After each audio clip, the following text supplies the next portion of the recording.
Okay, it's actually recording right now. Yeah, All I right. hope to do stuff like this more than like once. So All right. made the account. Cool. So, We'll make it. anyways, we're gonna continue, and I'm gonna pretend like the first few minutes didn't happen anyway, since it barely began. So, So anyway, let's talk about that guy who yeah, pushed the merger. yeah, Mentioned he was I think an investor or something like that. yeah. So what you had was 1 second. So Well, why just you look it up? Because my I'm thought gonna is, look up Phil. Yeah, go ahead, talk or 'cause- fill in what we're 'cause- talking about. yeah. Well, my thought about that is just how the changes in society, where someone who, in a sense, is an elite, is an Yep. aristocrat. He's so detached from the people he's affecting that it doesn't matter to him if he completely displaces an entire city's worth of workers Yep. versus a count or an earl of old. Not that they were necessarily virtuous, great people, but the way the economics of the system worked, they were directly tied to the output of their citizenry, right? Just displacing them wasn't even an option.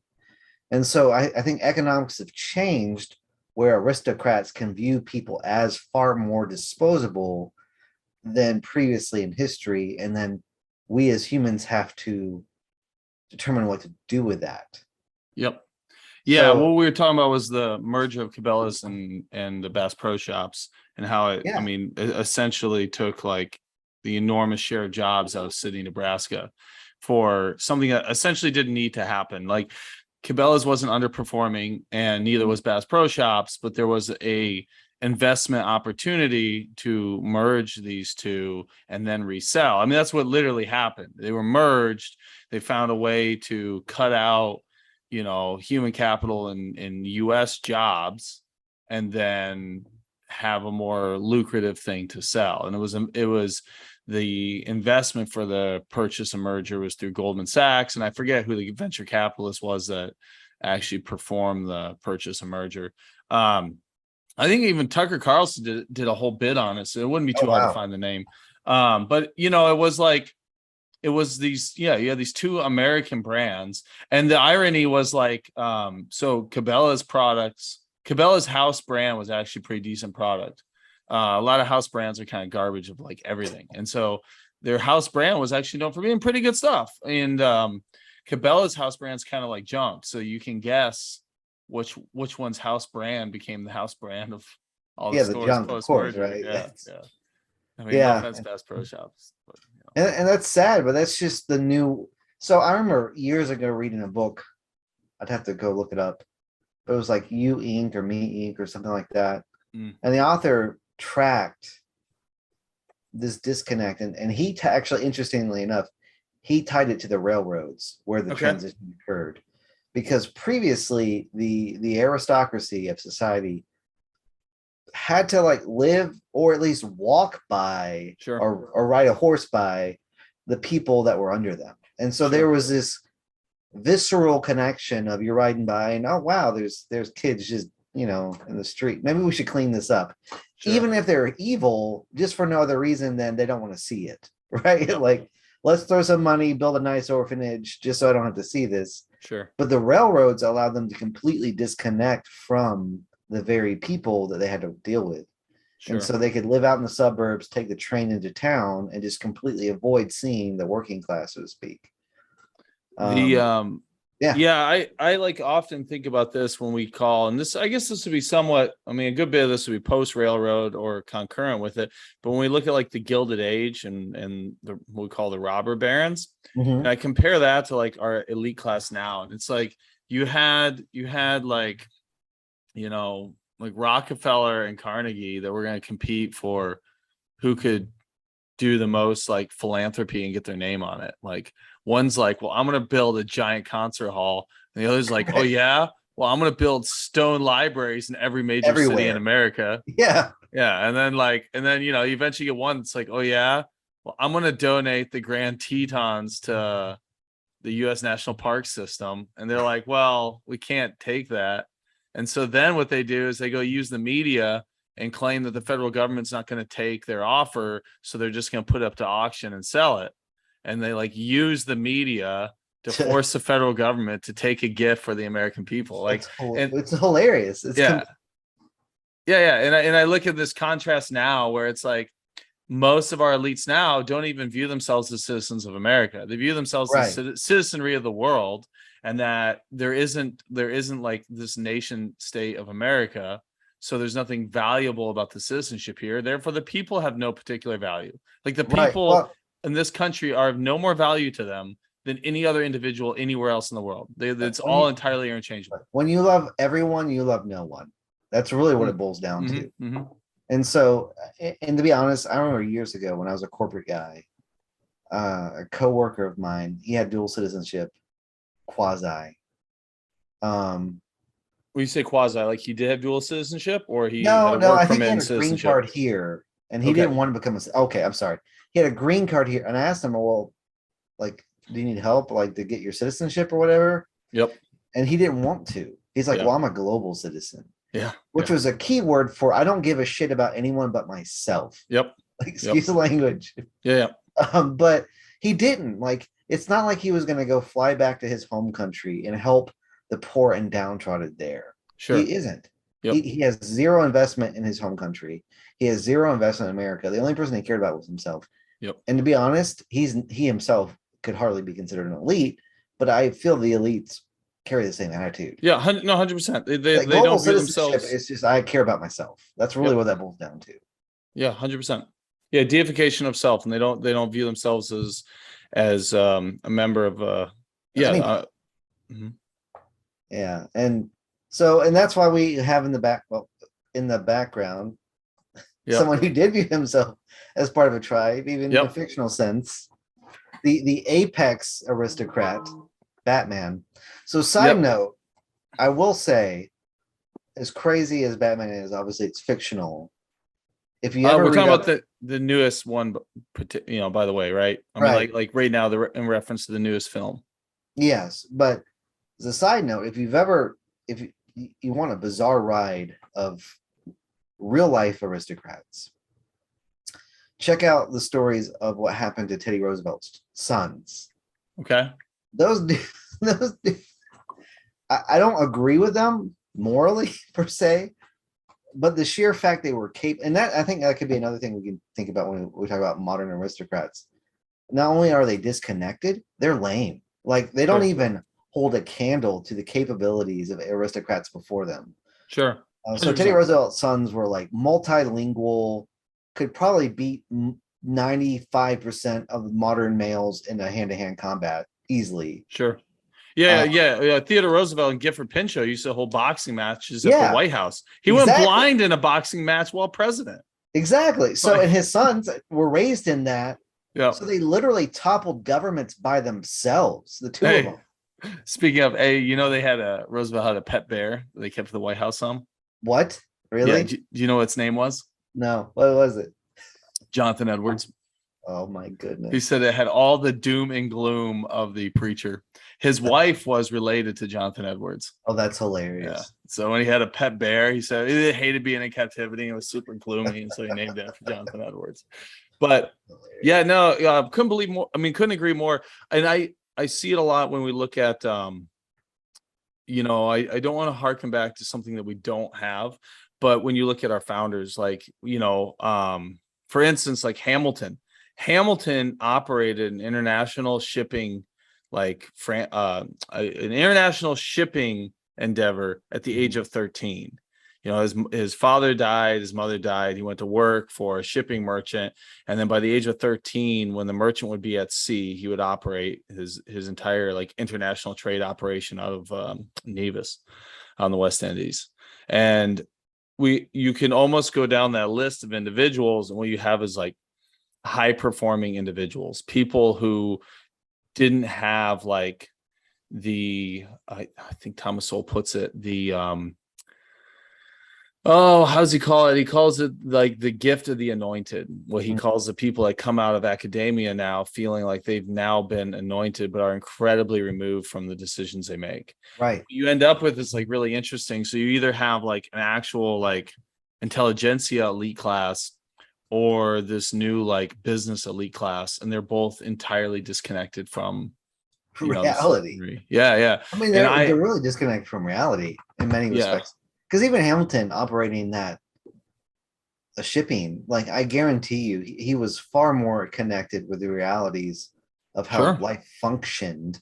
Oh yeah, so sailors and they have to be fed and like all the sure, nuances it takes to get a boat from one end of the planet to the other, and all the human elements of that. sure, I guarantee you, he was far more connected than a modern CEO of a transport company. sure. I say that there may be one who's out there who's awesome. My apologies if there is. But you mentioned that it reminds me, if you haven't read it, I recommend it. There's several books in the series. The final book is the best one to start with. It's called Skin in the Game by Nassim Taleb. Okay. Don't don't know how to pronounce. He's a Lebanese American guy. So he's But American he guy. ultimately kind of his heuristic or litmus test for pretty much everything is there skin in the game? Like, Yep. are you invested personally in this outcome? If not, then you're probably not going to act in an ethical manner, Yep. which is why I started with the aristocrats of how they were tied to the work of their people. Sure. Versus now, people are disposable, can be replaced with whomever, robots or foreign workers or whatever, and so they don't care about their people. And it's some of it's sort of a system economic technology issue, and so yeah, I don't have solutions. You know, my channel that I'm setting up is called Brandon Bewildering because I'm bewildered about it. Like I don't have a good answer. Like it's hard. Things Yeah, have but that's the thing that have to work out. So, but again, like back to this guy. So there's a yeah, point in this newest movie when they say, when they say, well, your finances are like you're draining your financial like power is diminishing because you're being disconnected and you're obsessed with fighting crime in Gotham. And he goes, why your financial power is diminishing. Why aren't you concerned about legacy? And like his response is awesome because he goes, well, if I can't fix the problems here, then what virtue is there in there being legacy in our family name? right. And It's the there's irony. yeah, that view of aristocracy does not exist in at least in our nation today. And like I say Maybe earlier, and I'm probably outlier. not going to try and splice together, so we'll just pick up. But I'll like if you look at the supposed robber barons, you know what you had is like Ford, who effectively doubled the minimum wage like rate in the factory, not like federal minimum wage, but what the rate in the going rate in the factory work, he He effectively forced like it. doubled it. Yeah. Yeah, And because when then he you did had it, everyone like, else had to. Right. yeah.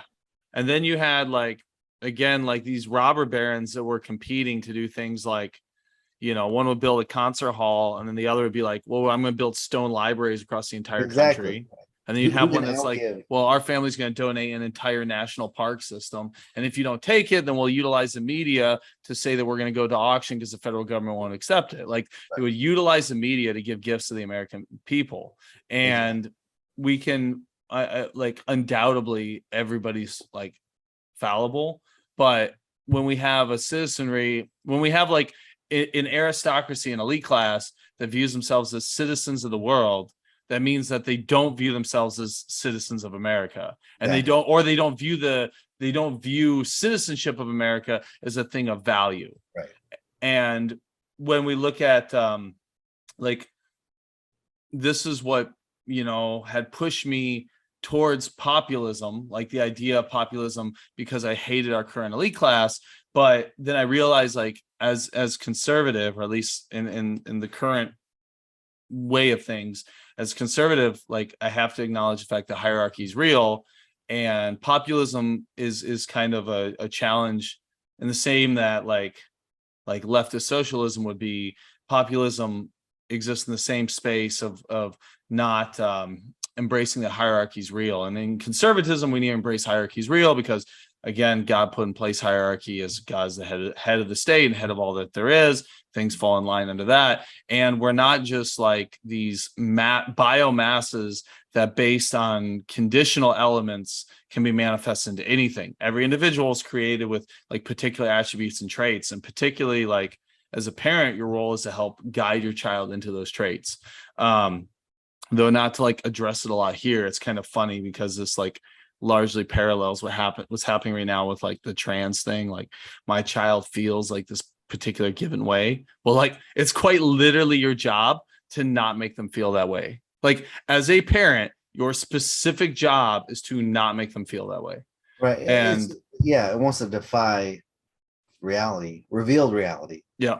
Your job is to guide them into this, through this next stage. And so I just think it's interesting. Like we very, very obviously there's always going to be an aristocracy, at least of some point, Some form, pre-communism, the people that were the elites in communism were basically the same elites from before. As we come out of communism, we had the like Russian communism. The exact same elites then became the oligarchs. Like they literally moved through the systems. And so this is why more what we want is like, how do we create a system that allows for the interests of the elites to be like met and benefited while also specifically benefiting the people? Well, and that's why I mentioned skin in the game. Like how, and where I mentioned where the founders, the only piece I think they missed was rewarding elites for doing good, for Sure.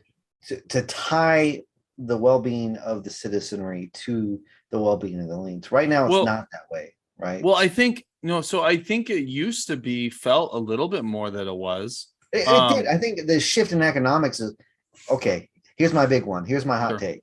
Sure. If the country had been founded 50 to 80 years later, I think they would have seen this coming. But they missed the boat because it hadn't happened yet. And that's corporations. Yeah. So if you go to the other side of the planet, the English Empire was dealing with India.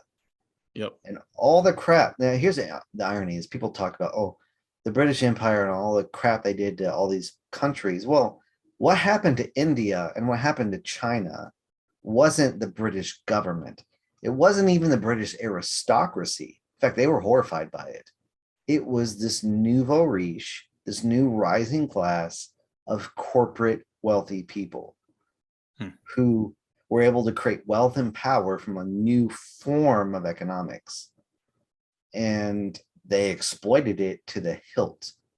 They exploited the Indian people, they exploited the Chinese people, and made tons of money to the point where the actual old school aristocrats back in England were upset about it. Like, who are these people walking around with all this money? How are you defining that new economics from what existed just before? And how does that, whatever that economics was, contrast with what specifically we have today? So prior, you had the aristocrats, they would own a county. That's what counts own counties. Yep.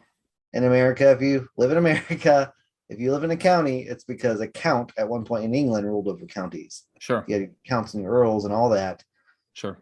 They derived their wealth from the land and the people working the land.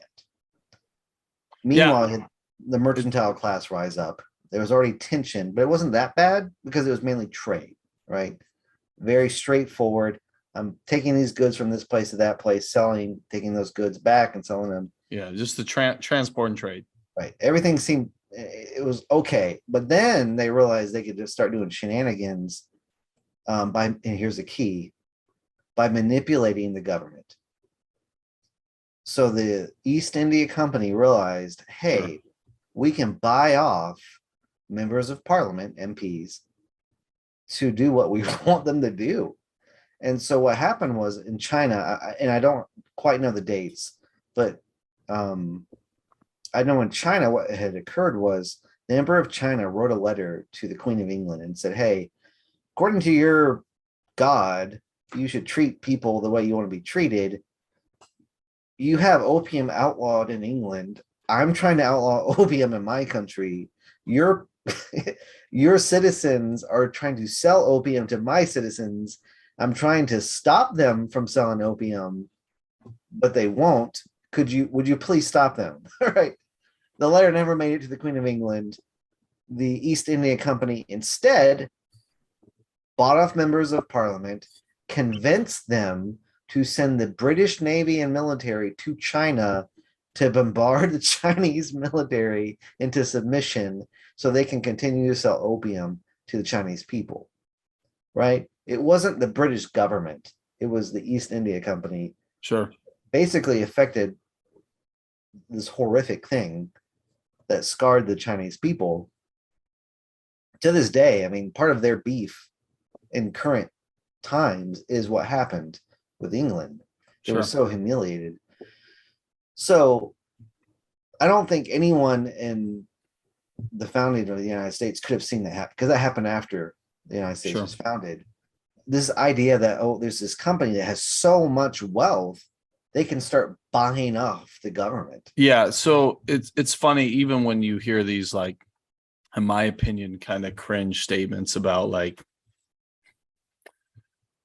you know, what is it? America First is like socialism sucks, I think is their slogan. Or even Donald Trump, when he would say America's never going to be a socialist country. It's like, well, I mean, yeah, this is true. It's because we're going to be an entirely different, like economical fascism or something like this, like something entirely new. But we have these like corporations that have so much power and wealth that very clearly they're going to be enormously decentivized from any sort of like state control or state operation of this. I think it's funny when maybe it was Dinesh D'Souza, and I'm pulling one part of like a whole speech that he gave when he was talking about it, he's like, yeah, we're not going to have that because they're all too lazy. Like Bernie Sanders isn't going to go and figure out a way to have like state control of oil and gas industry. They're just going to find a way to try, like, if anything, you'll just have people trying to continually like steal from the wealth of that. You're not going to have state wanted control of oil and gas industry. So I don't actually see this, like, this risk of going socialism. It's going to be something entirely different that Right. nobody could have predicted or planned for prior. It's a combination of the corporation with the abolishment of monarchy and aristocracy.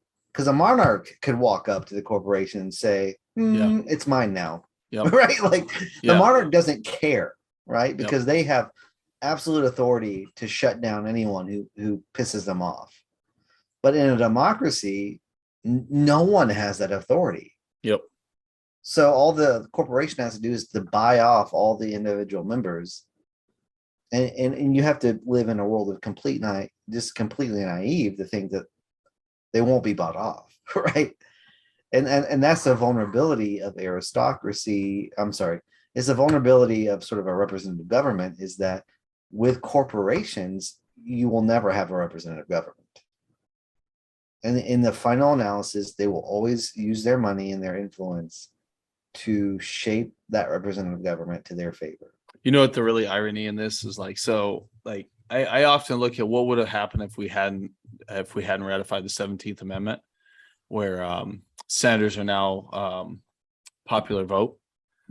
And it's really funny because the way that they got public opinion to shift on this is like, well, you had a few things. You had, I can't remember what state it was. You had a state in the South that couldn't determine who to send for senator, and they were gridlocked, and they had 2 years without a senator. And wow. Yeah, but just post Civil War, I mean, like, you know, people were torn apart. But what they ended up doing is, I can't remember the individual, but he hired a novelist to write stories that went into, man, I want to think it was like early 1900s, and maybe it was like Cosmopolitan or something magazine, and wrote entirely fictional articles, though they could have been true, but entirely fictional, of different senators being bought by different like financial outfits and corporations. So the argument was like, well, the way to fix this is to go to like just a popular vote. And so Right. that's what they did. So But it they doesn't fix it at all, right? yeah, they switched to a popular vote. And I don't remember if we talked about this, you know, in this recording or the last, but like the the concept of like term limits used to be like, I thought would mitigate for this, like, and then until I got realizing that like virtue is a far more rare trait Yeah. than corruption. And so if I can get like one or two that are virtuous that I want to keep there, I want to keep them as long as possible. And the other hundreds are just entirely interchangeable. You know, yeah, William F. Buckley said he would take the first 300 out of the phone book over over 300 from Harvard, just meaning like rather than have like 300 of the elite class, you know, people that feel they're anointed, just any 300 random people. And so like when we moved to it was funny, like the thought was this move to the popular vote versus the state legislature, which the concept of the state legislature is you're going to have the elect of the elected. So you're going to have like this You would like pinnacle, this group, and then yeah, they would pick, right? yeah, this pinnacle of your elite class was going to pick individuals that, at least I think the premise was at the time was, as you say, skin in the game. I don't think we had globalism the way that we have now. I don't think like when people were looking at international trade, you were looking at trading goods that you were like having manifest in your nation. Like I don't think there was any concept of division of labor in an international scale. No, And no, that's so, why I said if it was 80 years later, I think they would have been a cognition of it. sure. That's when the whole thing went down in India and China. But it hadn't quite manifested yet. It was starting to build, right? You The think East and West Indies companies did exist, but they hadn't really shown their hand yet. But you think that one event would have been a cue to our founders that they needed to think of something? To deal with corporations. I mean, that's I have no other way to state it other than, hey, we need a game plan on how to handle this new thing that's because it was new. I mean, Sure.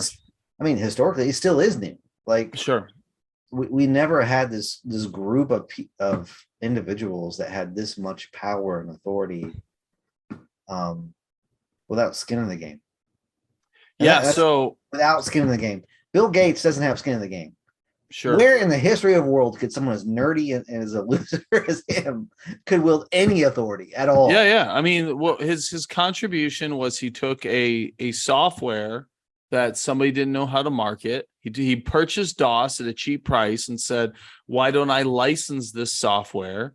And it turned out, so a guy who was able to purchase a software that wasn't super desirable, and then, or at least nobody knew how to market, and he found a way to license it. That was his contribution to the world, is take DOS and find a way to license it. And then now he's de facto who we have to listen to for like what we're going to eat in the future and our like pandemic response. Exactly. Like no one would listen. There's no crossover here. And people are like, well, yeah, but because of his wealth, he has the ability to like have conversations with people. Like, yeah, well, literally everybody does. Like literally anybody else could also do that. So he shouldn't be given any like special authority over these areas. Exactly. Like what are we even talking about here? Like literally the guy found a way, which was smart. Like I want to glorify the entrepreneur. Let's do that. But he found a way to take DOS that they didn't know how to market it and said, hey, I'm going to sell this on a licensing agreement. And then like now he's going to make decisions on our farmland, and then we have to eat algae burgers. Like he's going to make decisions that will manifest into choices in the actual like household and food products. And that's crazy. And he would never beat Batman in a fight, right? He would never be. Absolutely not. Yeah. He's so disconnected from reality. No. Side note, I think it's another appeal of Batman is that nothing makes you more aware of reality than getting punched in the face, right? Right? Like sure. Yeah. The sheer necessity of combat forces you to accept reality. Yeah. Yeah, and I think, man, that character's neat too, because right, he doesn't have any given superpower besides like he's rich. Anger. Wealth and anger. That's about all he has. And so I want to jump. I want to talk about this Batman, and I want to talk about let's talk about it. Favorite one, let's but real quick though. So here's what I've struggled with a good bit the last, I don't know, couple of years. So if we're gonna have a like, do we want to move away from laissez-faire capitalism as we knew it in the past? Do we want to look at mitigating the size that a corporation can go to? Do we try to address the concept in the global market? I mean, I thought it was funny. A friend of mine sent me an article about once the whole Russia collusion thing was done, then the people moved on to maybe Trump's like colluding with, Saudi or something, like there has to always be something. So there was this article that was about how Kushner received a big investment from the prince in Saudi, the crown prince. And it was like outsized for his experience in the particular field. And it was like, well, doesn't this bother you? Why should this bother you? And the funny thing is I get reading about particularly like what the business was. And it was like a venture capital firm that would identify U.S. manufacturers and help them reestablish in the Middle East, Israel, or like Northern Africa to produce products. And I'm like, honestly, the most offensive thing about this entire narrative is the fact that Jared Kushner, part of the whole supposedly America First movement, Right. or at least he was in the administration, Right. is like directly finding a way to take U.S. jobs and Send them overseas. Yeah. And so it's like I've really cooled on the whole laissez-faire capitalism, because I think your point here is really interesting. Like when John Locke wrote like his writing, so we would say most of laissez-faire capitalism, I think we could say like the modern root of that is like John Locke, right? Is that fair? I'd probably say Adam Smith, actually. Okay. I go further back, yeah. Okay. So if we say Adam Smith,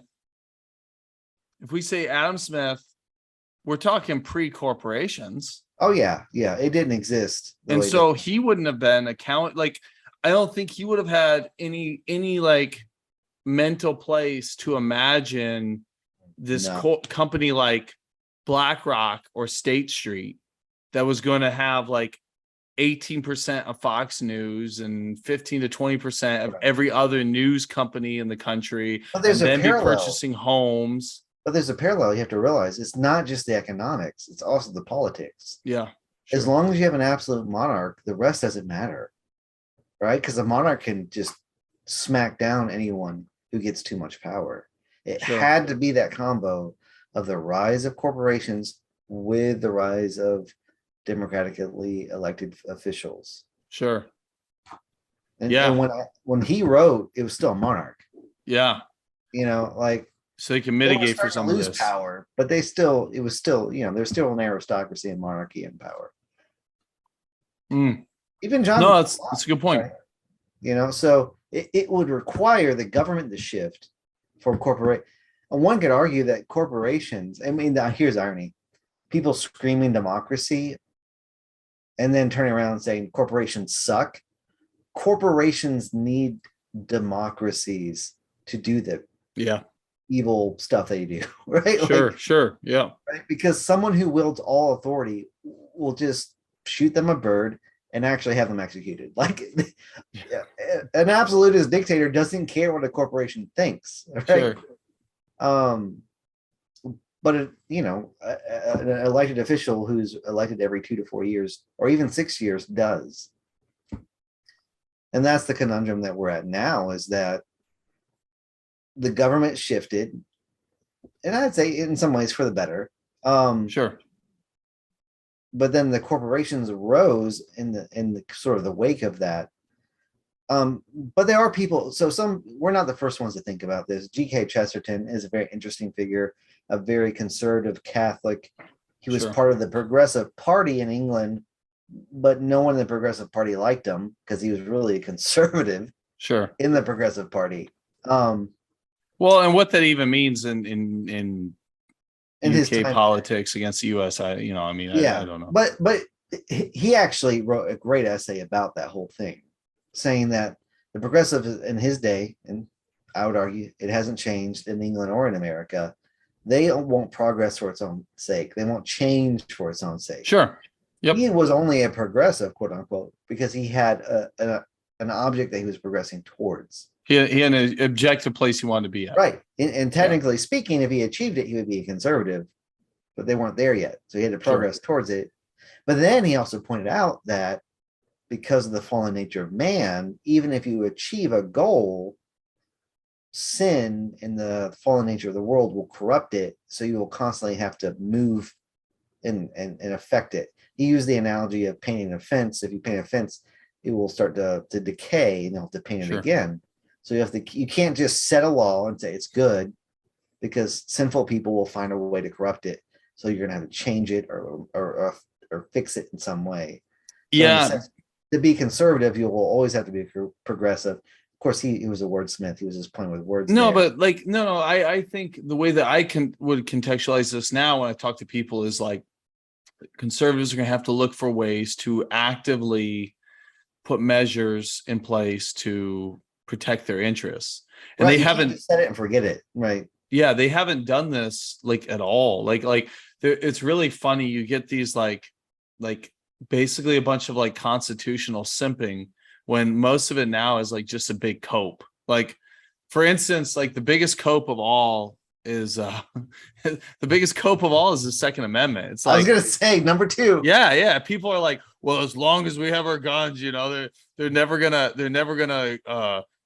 become really oppressive on us. And it's like, bro, you were literally just locked in your house for 2 years Yeah. for like, I'm whatever. It didn't do you any Super good. flu. I mean, whatever, like, but it's like this massive cope, and it's like, even if you're gonna use it, the fellas, a couple in St. Louis learned, you're gonna stand in your own yard and use it, the entire power of the state will come down upon you. Yeah. So yeah, sure, you have It will it. make you look Just, like the bad guy. Yeah. yeah, literally don't ever use it. You have, Kyle Rittenhouse that goes out and is exonerated, but had until that moment the entire power of the state, including like efforts of both the federal, the entire media, the entire world pressing down upon you. And the message of the like Kyle Rittenhouse or the couple in St. Louis, I forget the name, is don't do it. Just don't. Yeah, sure, you have it. You have it. Like, you use your Second Amendment the way that like the pre-mill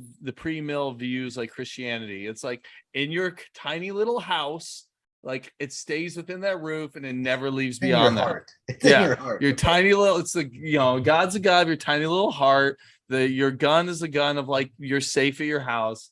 And so it's like this giant cope. And so what you've ended up with is like is man, I forget where we're going. Just prior to this, hang on, help me out here.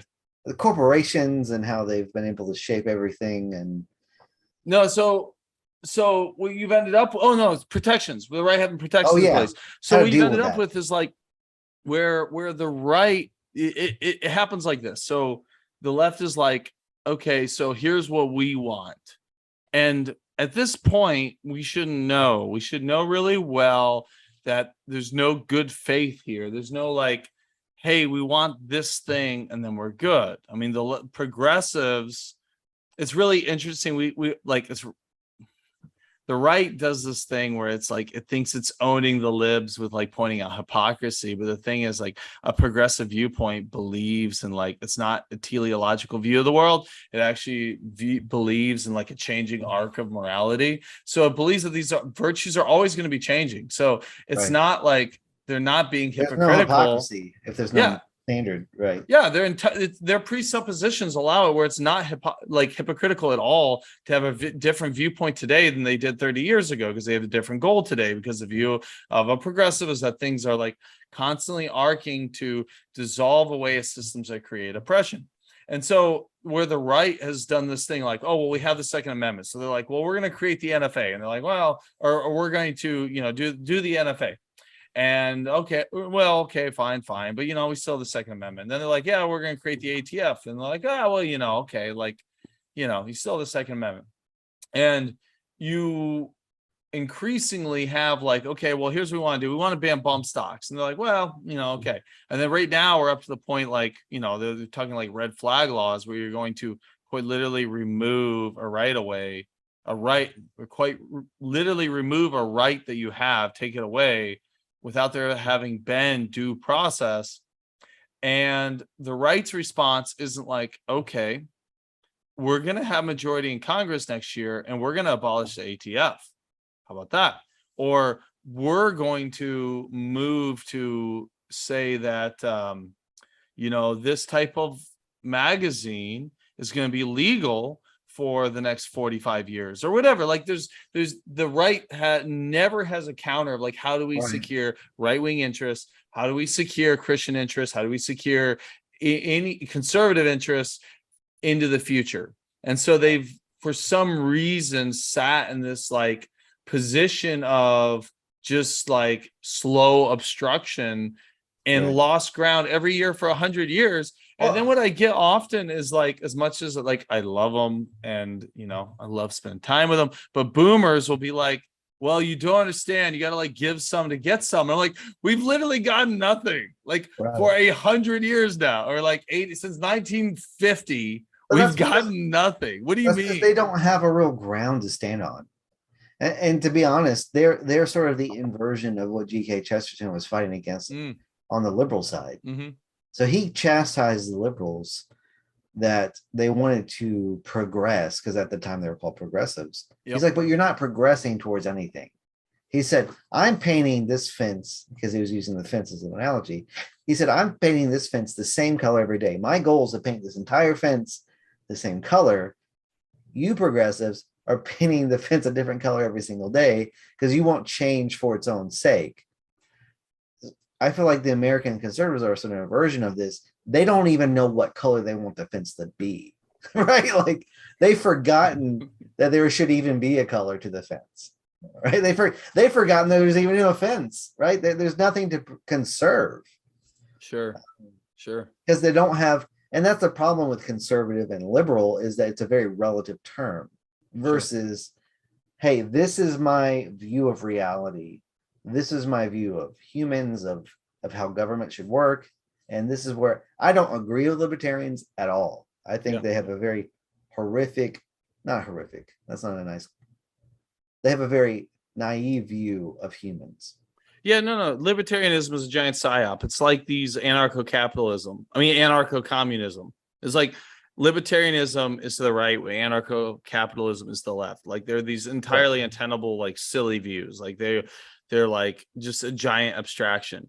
And it's why, for the most part, like libertarianism was jettisoned from conservatism in like the 60s. And then it's slowly kind of merged a little bit back. But for the most part, so this has been what's tough. So conservatism began with like anti-communists and a handful of people post World War II. Like it's really interesting, and it should give us a lot of hope for what we could do with the Republican Party if we actually got like collectivized and in unison on this. The Republican Party wasn't always conservative. But you have to have a real platform, which is why I brought up the libertarians. Is in spite of my disagreements with them, they actually have a platform, a real one. Because I mean, and I've had discussions with people on both Democrats and Republicans. I'm like, what is the actual platform?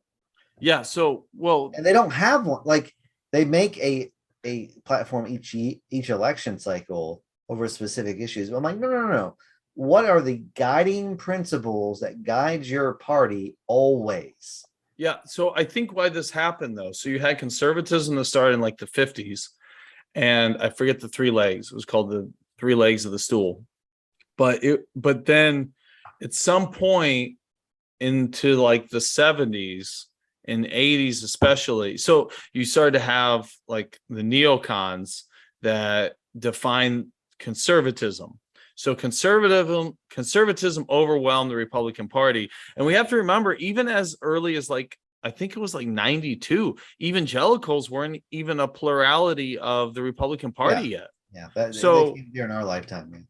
Yeah. And so it's like, it's so synonymous now. Like evangelicals are obviously going to be conservative, and conservatives have, these platforms that were actually like Catholic neocon platforms, like anti-abortion and things like this, that we realized that we also wanted. And so because evangelicals were like, conservatism always like tried to reach out to what we call the fringe elements that couldn't be part of a minority group that would be accepted by the left. So what happened is conservatism brought in like evangelicalism, post neocon takeover. So you have post neocon takeover, like 70s. I'm not saying it was like planned, but it just happened. And then what you ended up with was, is major like pro-intervention neoconservatism. And what happened was the evangelicals were brought in, but were never wanted to be like a thought leader of it. They wanted them like their votes, but they wanted to have a seat at the table. And then over time, we've gotten to where we are now, where you ended up with kind of an outsider populist president. And it really, I would say, like energize these fringe elements to say, you know what, when by fringe, I mean just like evangelicals or even just, Christian, I would say Christian and nationalists. Um, Christian nationalists, that were like, well, no, we want to see the table with these discussions, but the one thing is missing, and I would say you're right, is there being like the right's new manifesto. Like it needs to happen. Somebody needs to write it. John Right. Doyle's talked about this. Yeah, there's no actual stated belief. I don't agree with the libertarians, but they do actually have an actual document. You can Google it. Here are our standards. We don't know what the issues are going to be 10 years from now. Yep. But this is what's going to guide how we are going to fall on those issues. But like since its advent, conservatism was viewed as kind of lowbrow, liberalism was viewed as kind of highbrow, and then libertarianism right now is attempting to try and appeal to this like highbrow view, and that's why they become more and more woke, and they're going to keep becoming woke. But I agree with you. But the one reason there hasn't been like here's our platform, and I think this week with like the Fox News article, done the whole like trans kid thing, show, right? No, but like the whole trans kids thing, it shows that like, so what you have is what's happened in our more recent times is you had neocons, which were basically like disaffected liberals. They got control of the conservative party. You got people that, for all practical purposes, just one decade, like in any given decade for 30 years now, if there was one decade before, they would have been on the left or they would have been a Democrat. They got disaffected by whatever reason, the wokeness of that decade, and they moved over to the conservative party. And we kind of rejected paleocons. Like we could have had Pat Buchanan. Pat Buchanan was talking about critical theory in the early 90s. He literally gave the best like visual like statement of that of all time. He said, critical theory is the moral equivalent of digging up our ancestors and desecrating their grave sites. It's like he was talking about the effects this would have politically 30 years before it happened. Like he was on it.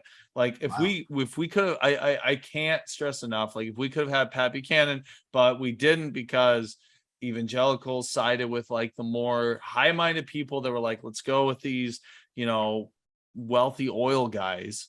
And so we at any given decade, the people running the conservative movement were disaffected liberals from the prior decade. And so at any given time, all conservatism was anything to the right of where the left says, here's the center. And so like, they get to control the ball, and therefore that's what happened. There was never a fixed objective on the right.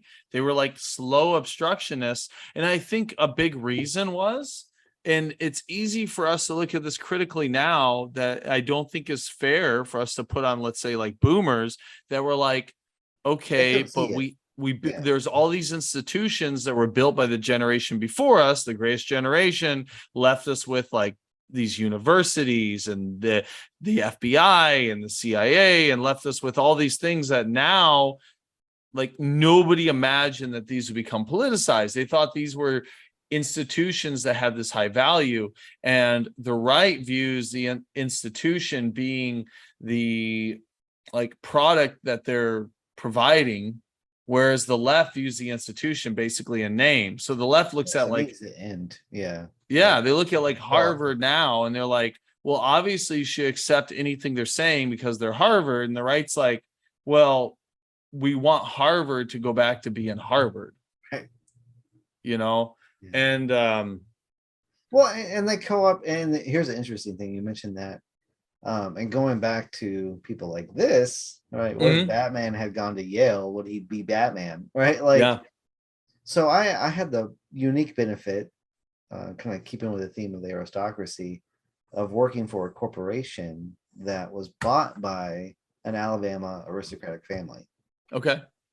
I mean, can you say which one? It doesn't matter. They're McQueen family. If you go to Okay. Birmingham, Alabama, there's a science center that they basically built in their name, going back to philanthropy. So the McQueen Science Center in Birmingham, Alabama. Sure. They are, I guess, I think it's iron would be Okay. is where their money comes from, not steel but iron. And Okay. and the only reason I got involved was the federal government told them if you buy another iron foundry, monopoly would be an understatement. You need to diverse your portfolio. Okay. So they went to high tech and they bought the company I was working at. Okay. But it was fascinating because the motto of their company, because they were incorporated, the motto of the company was 4 generations, FOR, generations. And I actually got to meet the prince, basically, of this company. Like he's the guy who's going to inherit the company. Sure. And it was the most, first of all, you wouldn't know this kid was worth so much money. Sure. Like, he was super humble, wear a Timex watch, very chill, driving an Acura, not like a Lamborghini or anything ostentatious. He's not nouveau riche. This is like sixth generation wealth. And the mindset is, hey son, I'm handing this company over to you. You better make sure it's as in good or better condition when you hand it to your son. So he was the only son, and so his dad is going to hand it off to him. And so there was this skin in the game, going back to earlier, where they wanted this thing to succeed so that their own children would benefit. Now, here's a fascinating part of the story. I want to say it was in either the 90s or the late 80s. There was a 2020 special that came out that denigrated the McQueen family. Of course there was. Because basically the special was the most dangerous place to work in America is at a McQueen factory. Heads rolled. Like, there's no normal company where it's just a CEO who doesn't really give a shit about anything. Sure. That would have moved as quickly as a McQueen family. Because you have to realize, for them, it wasn't just, oh no, our company got bad press. It was our name. This is their actual name that was smeared across the United States. This is back in the 90s. So big deal. Like, everyone saw it. Like, oh my gosh, don't go work for the McQueen family. That's horrible. You're going to die. I mean, they moved heaven and earth to make it the safest place. But they had, and I guess my point with this is, even if they weren't virtuous, and I actually have a feeling, just my mild interaction with the son, at least, there's some virtue going through the blood of that family. But even if there wasn't, they had skin in the game. Yeah. It was their own attached to their name. Yep. Their own name on the line. And so they fired people, man. They spent so much money and all this effort and energy to make sure that their company was ultra safe, to the point that it was kind of humorous by the point I came along, because they bought a tech company, which is very different from an iron foundry with 2,000 degree temperatures. They had a safety guy come through. Oh, you have you daisy chained your extension cord. That's not safe. It's like, okay, we'll fix it. But your point being, if this happened to like modern day exactly Ford or Chevrolet or GE or Honeywell or whatever, it would be like, well, I mean, they may fix it eventually. Yeah, it's publicly traded. We want to fix this because shareholders aren't happy about it. But you wouldn't have an individual who would feel like he was going to be thought less of when he went out to dinner in the evening. Exactly. Once your name smeared across national television at the time, when the modern equivalent would be like your name was smeared across all the social medias. You had no fear that people were going to put like hot tree sap on you and cover you with feathers. Right. Like, Right. Like, yeah. so about this guy. Yeah. Well, I hate the To kind of reverse it. yeah. Um, yeah, so go on, the new movie of his. Shoot. Yes. So Go. we see the same thing. I brought up the McQueen family because mucho respect for them. And it's ironic that, Mick Wayne, you have Bruce Wayne here. So you have a similar character in many respects. It's his family name on the line. And his family and it was very interesting. I was curious how they're going to take this new version of this classic fictional aristocrat. And I got nervous halfway through the film because I'm like, oh no, they're gonna make his dad look like he's horrible. But they didn't. They didn't. So that was Yeah, they kind of said, cool. well, I mean, they, Try I not to spoil mean, too so much. I still not crazy about it. They basically said his dad was like foolish, right? Like, Well, he made a naive choice, yeah, he made a which is naive not the choice. same thing as being evil, right? But I still even question like the fact that he would have made like this unmetered choice being the like, The guy he was. yeah. Yeah. So but I realized that they did at least filter it that much, though. It's like, no, he would never ask anyone to. He just Sure. panicked, right? What I did like a ton was I've used this example a whole lot too when you talk about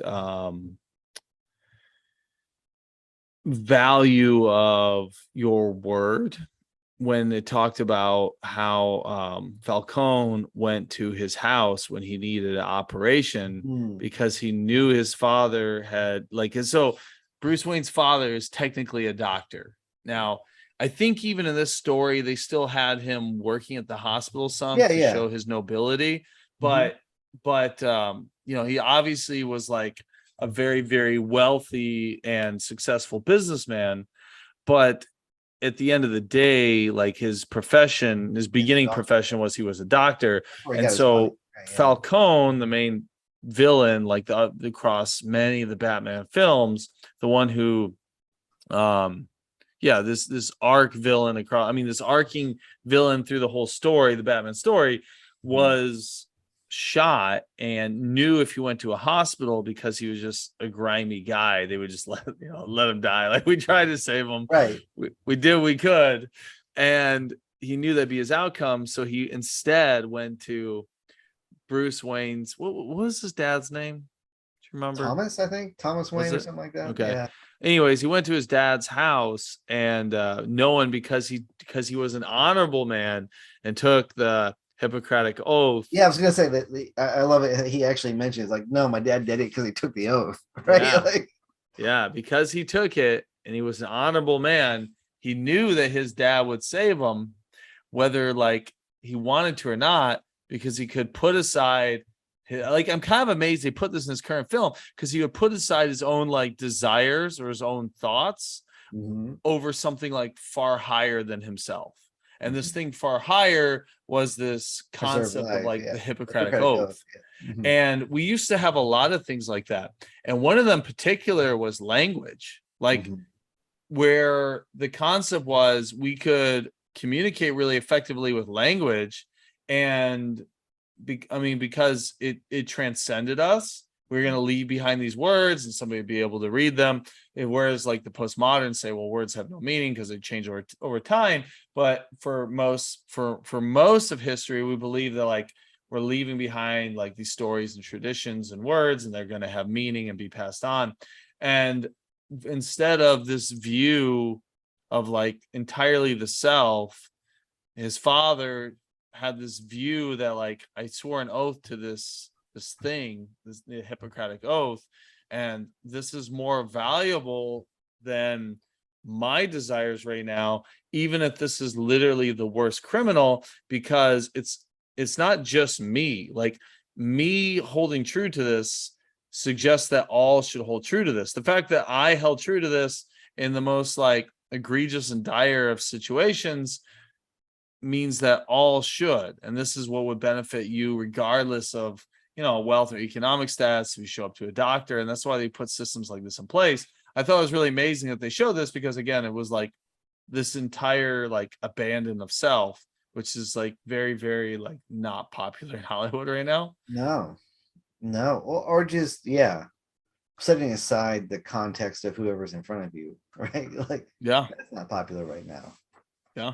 Um, and even and that's why I mentioned to you before we did this, but the one quote woke line in the film falls on deaf ears, because when Catwoman tells him, calls out Bruce Wayne as being, the Yeah. To him. That's why, like, I'm kind of with you. I don't know if this was like if this was in irony or in jest or what this was, because it was probably the only actual woke line that I noticed in the entire film.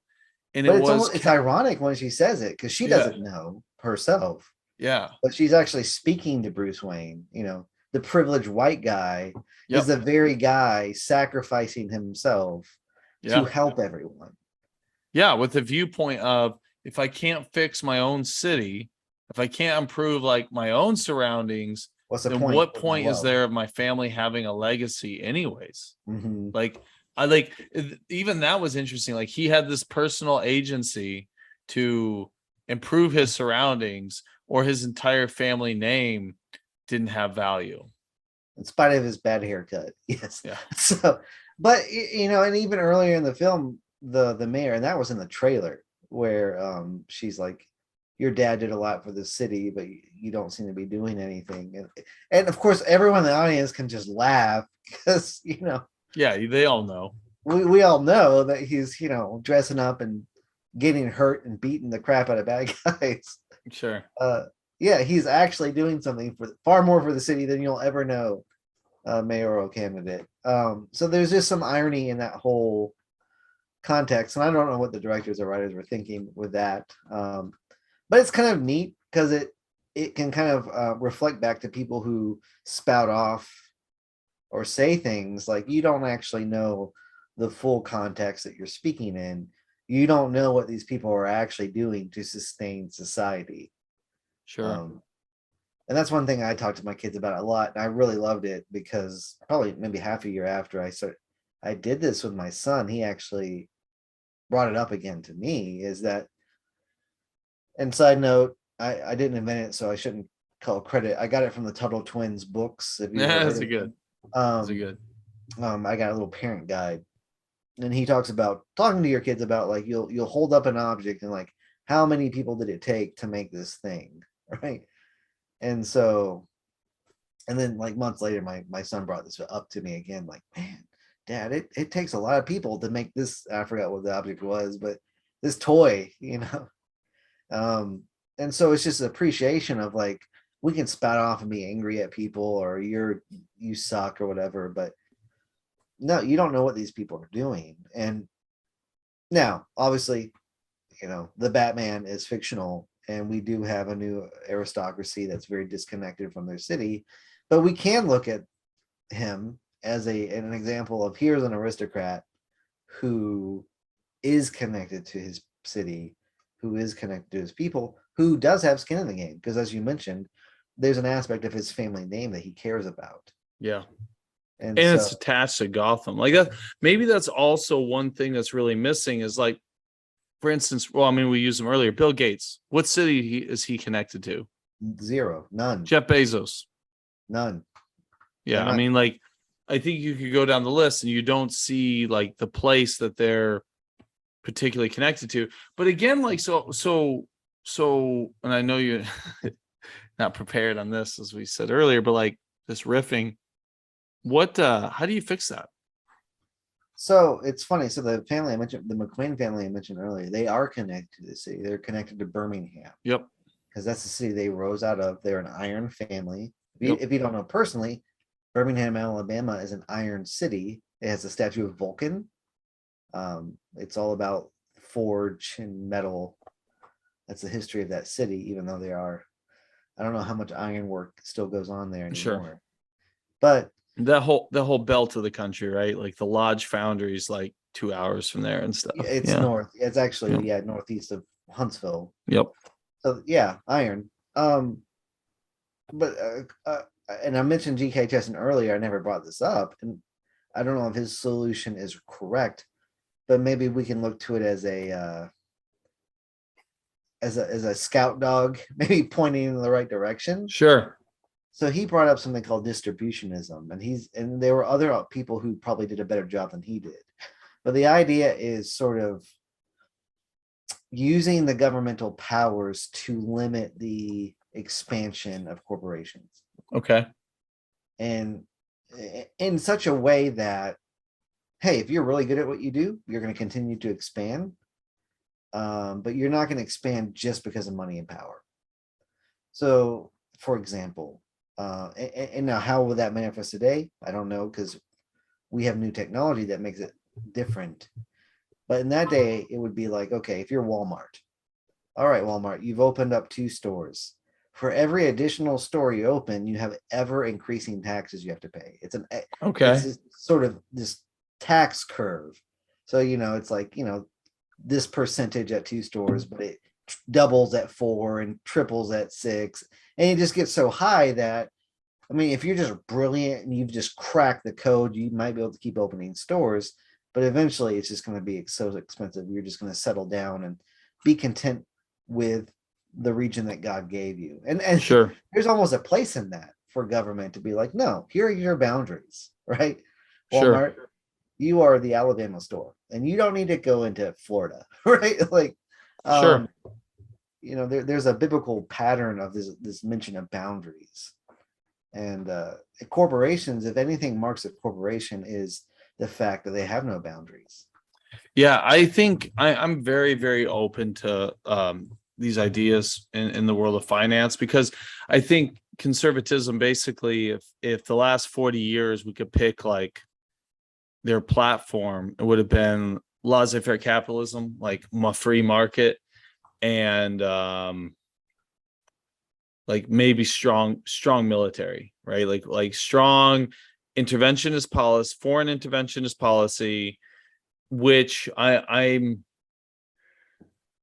like a knee-jerk reaction. I'm against interventionist policy, but I understand there's an argument of like you exert influence in the places that are prone to cause you problems. And so I'm still working this one out, but also the laissez-faire capitalism I'm really, really working out. And I'm kind of with you in that when like the concept of being rewarded for your labor, I'm all for. I 100%. think there's Yeah. plenty of biblical parallels to the concept of like basic capitalism.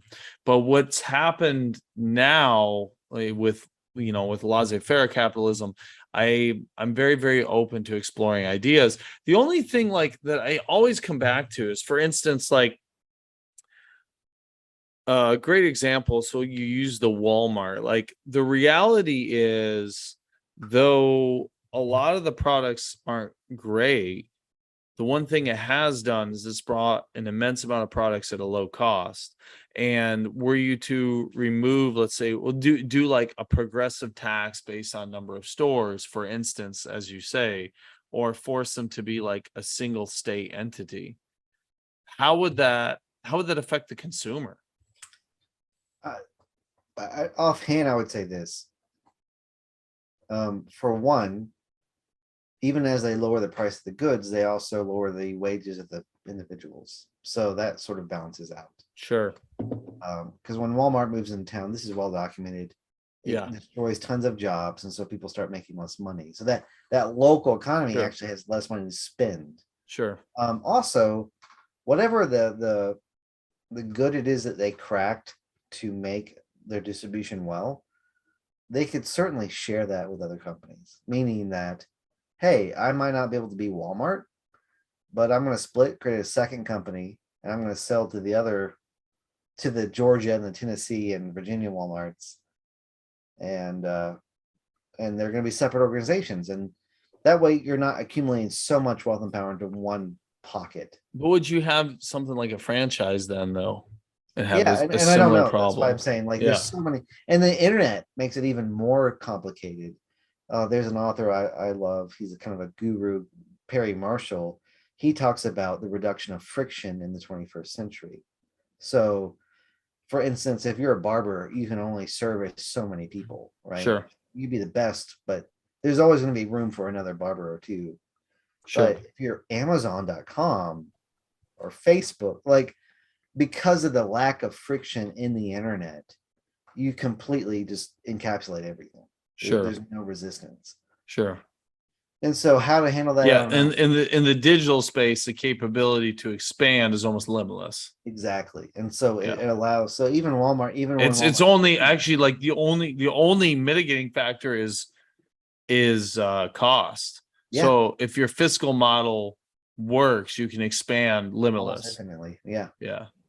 And so Yeah. even as Walmart grew, Kmart was still a thing, Target is still a thing, Yep. but Amazon, Yeah. is there a number two to Amazon? The answer is no, there And I isn't. think there was a really interesting, man, I wish I could, I gotta find this. There was like a really interesting comparison of when you put a Home Depot or a Menards in a near proximity.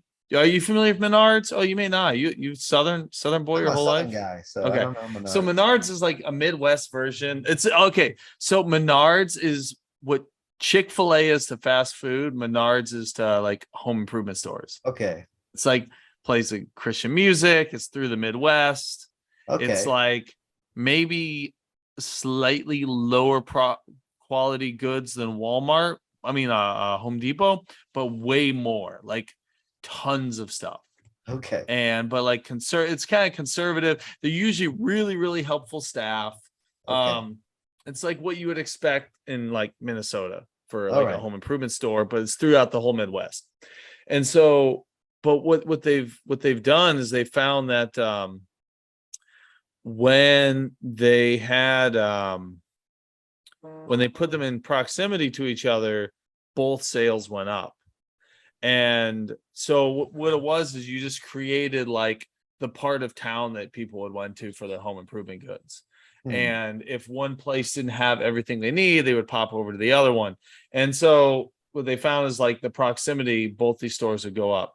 And whereas, yeah, a concept like Amazon, but here's then the trade-off though. I talked to like rural people in Wyoming that are like, we'd have no access to these goods otherwise. Oh So, yeah. like, Oh, how do you take what Amazon is now and make it not benefit a singular boardroom of people and a globalist market good structure?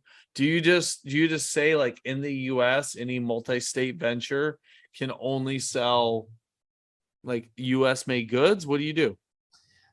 to be honest, I don't know offhand, but I would say this: the world has existed for thousands of years. We existed before Amazon, right? Sure. Like we can survive. We can find a way, right? We don't have to have it to survive. Well, Um, so but I think what the I think the thing is, and it's maybe I'm seeing again in the movement towards populism, which I want to move people away from. And I want to say maybe we don't want populism. What we want is, because there's always going to be again an aristocracy, and what we have right now is one just that like cares it's about your best terrible. interest. Yeah. What we want is to find a way to cultivate one that's gonna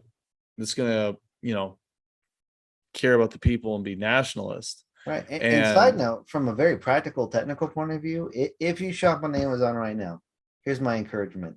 Before you click buy, copy the name of the product you want to buy and search it on Google. yeah.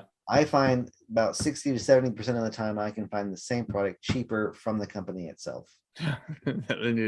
It's like contingent on using Google. What if you use DuckDuckGo? Or DuckDuckGo. Use Yeah. DuckDuckGo. That's fine.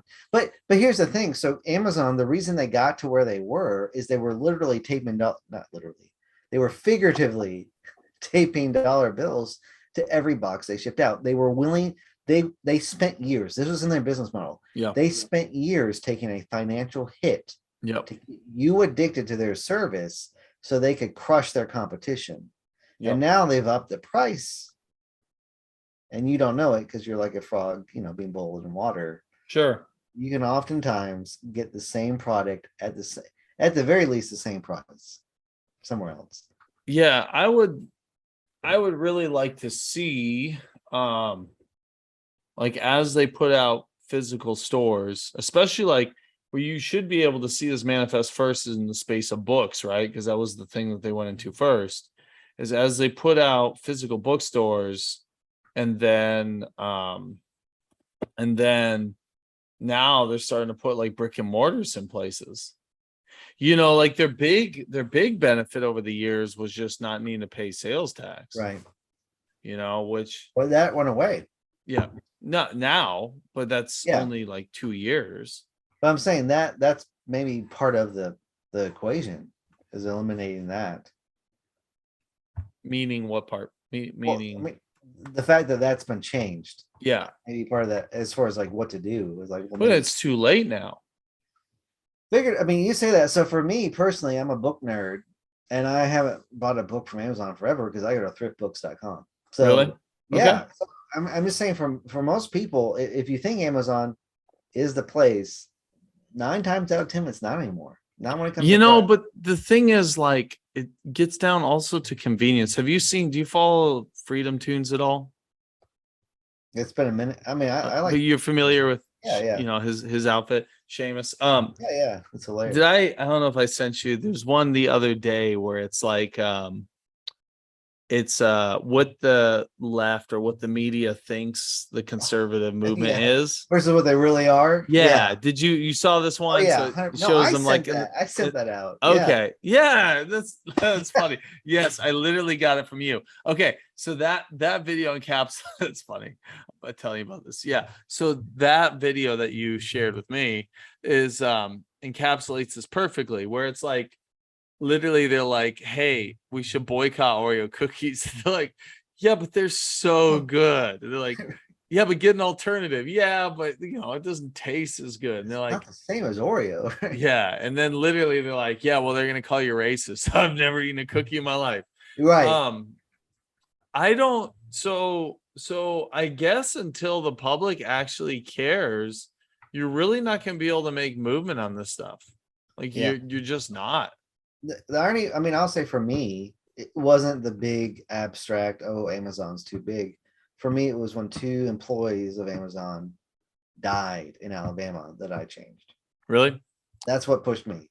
I'm So like, when people start dying, I pay attention, especially when it's local. So I one of the things that then I've been trying to do this month is not eating anywhere that's utilizing the self-deification flag, we'll call it. And because at this point, I mean, that's what it stands for. It's Yeah. almost got like it's expanded with so many gaudy colors that it has essentially even nothing to do with just like Yeah. like It's sexual I am choice God. anymore. It's Right. literally like I am the author of myself in entirety, and it's this flag of self-deification. And so it was funny. Like I was in You Traverse travel City. more, so that's probably more difficult. What's that? I said you probably have to deal with restaurants more than I do since you travel. Oh yeah. Well, I was in Traverse City with the family, and Traverse City's like the San Francisco of Michigan, which Okay. means like culturally and art and like food, it's awesome, right? Like it's got like the best of all the food. It's a beautiful city. There's a lot there. It's fantastic. But there was lots of that. And so we went to go eat, and I like pulled up a crepe place, and I've been hyping this to my wife all week, and we got to walk up. We're like, oh shit, we got the flag. So then we go, like, I'm like, that's okay. It's Traverse City. So I pull up like another crepe place, like 3 blocks away, go down, like, it's a flag. Oh. Anyways, we went through like 3 stops in a row. And then we're like, okay, I guess we're going back to where we had breakfast the other day, which was also fantastic. But I realized I mean, it's just what you're going to have to do. And I honestly don't know, like, as much as we talk about it, I guess it's just going to have to get worse before the right has like the actual resolve to not purchase from some companies and then to purchase from others. Like, Well, and here's the thing, I'd say, 80-20. If you can just reduce your consumption of certain companies 80%, that alone will have a major impact. Like I'm not going to say I will never buy anything from Amazon again. Sure. Because there may be something I just honestly can't find anywhere else. But So how do you short go of that, about finding alternatives? DuckDuckGo, right? Yeah. Like, so here's the thing that really tweaked it for me. So the only thing I was really consistently ordering from Amazon was this organic energy drink that I drink to make my wife happy. And I said, you know what? I'm curious. I'm going to search this drink.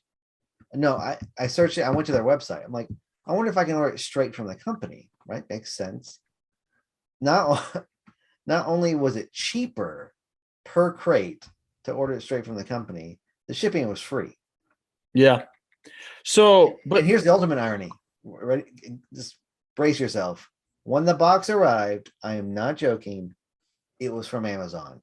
oh shoot. They Okay. used Amazon to fulfill the shipping. Yep. But guess what?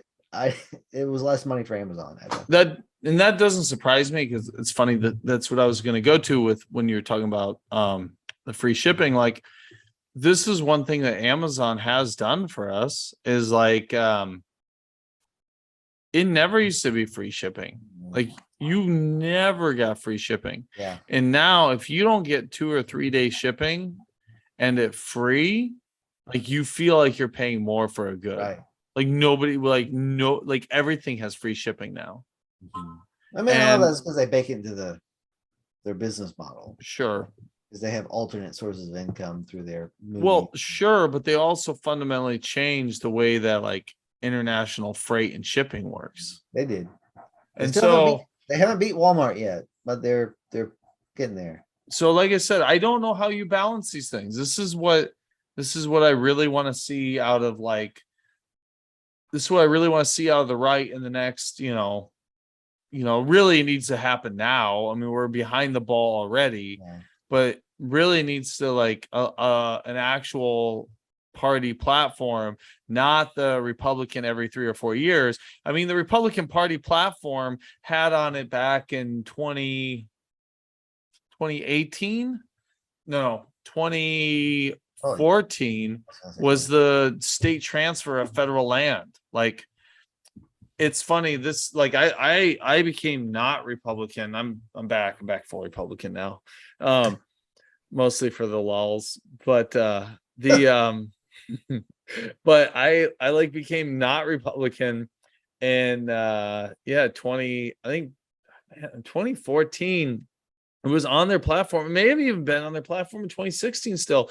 They wanted to do state transfer of our federal estate. Like in our federal estate, it's like 30% of America. 30% of America. Like people think of national parks, it's the smallest of our public land.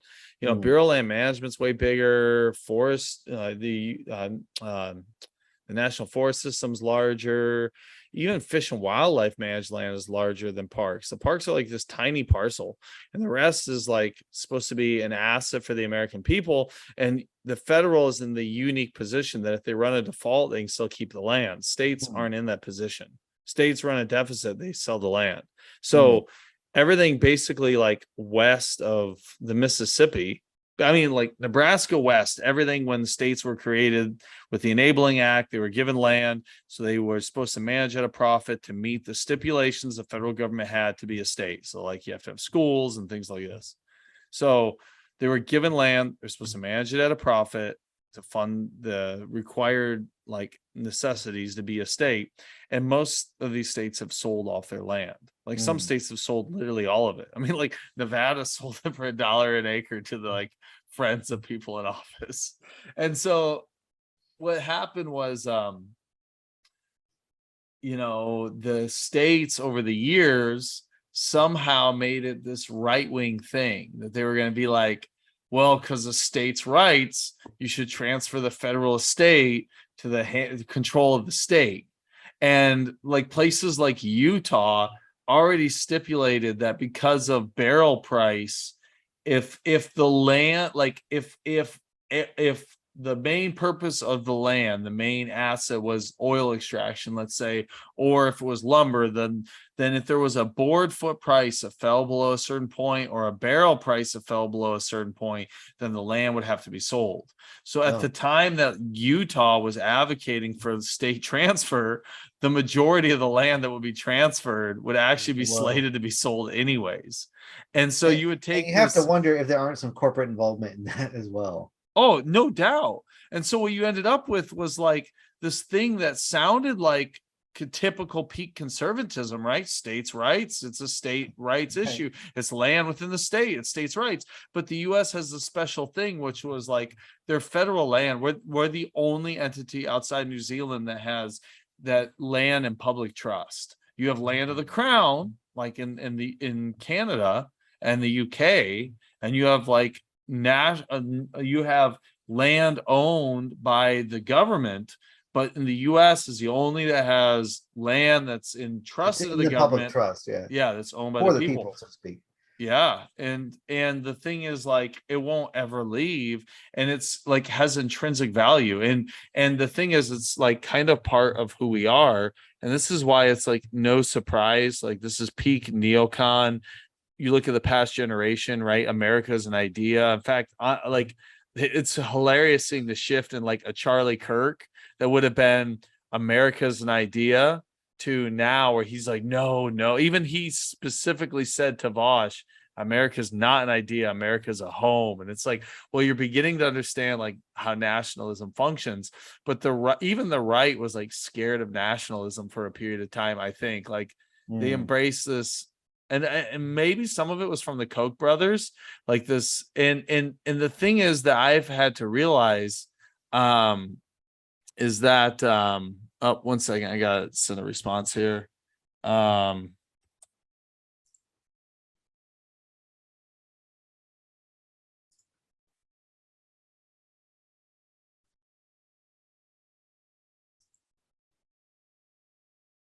gotta respond.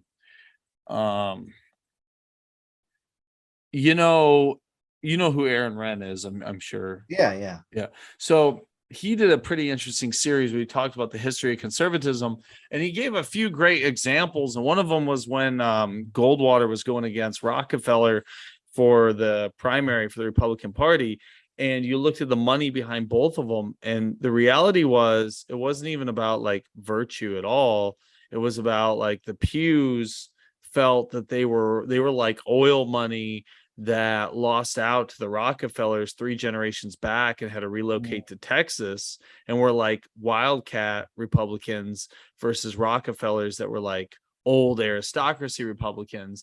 And so the pews threw all their money behind Goldwater, basically just to settle a like a intergenerational like pride dispute. And so oftentimes there'll be situations that conservatism the conservative movement ends up at a specific point, but there actually wasn't any sort of like ideology or like process that got us there. There was just like wealthy elites that were trying to settle dispute, and we weren't even privy to this information at the time. In the middle, don't even know it. Yeah, so somehow the conservative movement got into this whole really bizarre place that was like America is a propositional nation. And so I would say even like a Ben Shapiro would say, like, if you took all the ideas of America and put it on an island somewhere, well, that would be America. But as like specifically myself being a nationalist, I strongly disagree with this. And even like the land is a history and as part of like the intrinsic value that we have as a nation. So it shapes up. I mean, that's a very Gnostic idea that you're just detached from this physical reality. Yeah. Right? Like, no, that's part of who you are. If you grow up on the swamplands of Louisiana, it affects who you are versus, you know, the lakes of Michigan and Ohio and in fact, it's really interesting. Rivalries and all that. Like all that is part of your experience and shapes your concept of what is America. Yeah, and it's interesting how like urbanization seems to kill some of that. Like a lot of like the more rural you go, the more you see the specific culture in a place. And it's funny because like whenever I speak to people, let's say like especially from the UK or something, they're like, well, America has no culture. And it's like, well, you've been to like 4 coastal elite cities and they're all Right. interchangeable with each other. Yep. Like they all have like they're these brutalist architecture, like square buildings with like really, really ugly modern art in all the art institutes And with no this. real regional differences in food. Yeah. They're like a conglomeration of all the ideas from everywhere, packed into like one like geographic block of this big metropolitan area. And so so it was interesting that the right, and I think this concept of a propositional nation, and the reason I say this is like I don't see why this would have found foot in the conservative movement, because conservatism should have viewed transcendent things and should have viewed like things that have intrinsic value. And so I'm not sure why it found place there. And my guess is there must have been some force that maybe we weren't totally privy to or aware. And we ended up with this view of America as a propositional nation. And what somehow that ended up where the right's position was the state transfer of federal land. And we ended up with this really, really absurd situation where the Bundys, do you remember that whole Bundy Ranch Yeah. scenario where I'm they old enough became, to remember that. yeah, they were like Unit treated like a rig. right-wing hero, when here was the scenario. The guy had like 100,000 acre lease from the federal government, and the federal a BLM lease is less than 50% lower than a state lease, and anywhere from 10 to 20 times lower than a private ground lease. So and the federal government has made it where like you can intergenerationally pass your lease. So as long as you pay the bills, meet the requirements of having a BLM lease, you will keep it in your house for household name forever, and you'll pass it for generations. Oh wow. And this is something that's benefited the American public. It's why we have beef cheaper than anywhere else. It's why we had historically before, Biden had energy cheaper than anywhere else. Yeah, it went back to like a mandate for our federal land to be a mixed use mandate to benefit the most people for the longest period of time. I mean, that was the exact expression by Gifford Pinchot. And so we ended up with like this federal estate. There was a benefit to both the ranchers who want to continue the life and that that lifestyle, but also to the American public, and that we had lower cost of goods everywhere, and we were like would make us crazy competitive on the federal scale. And then what happened somehow is we had this like adversarial relationship with our federal estate, and they found this perfect like that they're like, oh, this is going to be the guy with Bundy, where Ammon Bundy, I think it was his first name, where like he quit paying his BLM like grazing fees. Now that could have been parceled up and gone to any other rancher in the adjacent area. They'd be thrilled to pay it. There's a wait list forever to try and get a BLM lease because they allow for nepotism. They let pass intergenerationally as long as you maintain the fences and the roads and pay your bills. And there's a benefit to all people because they have to do even some, which would be public maintenance when they have this low cost lease. They got to do that maintenance on the property. And so what happened is he quit paying. He went to court. The court said, you need to pay.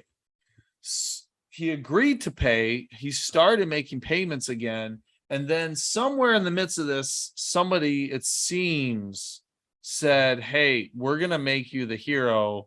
Quit paying your grazing fees. There's no, like, I have no idea who said this, but he stops paying his grazing fees. And then it was all over the right-wing media. And I'll never forget when Sean Hannity goes, and so what happened was they were going to drive his cattle off his land. And then there was word that he was going to make armed resistance. So Bureau of Land Management, like any agency, has a law enforcement division, and they sent their law enforcement people out to drive the cattle off the public land.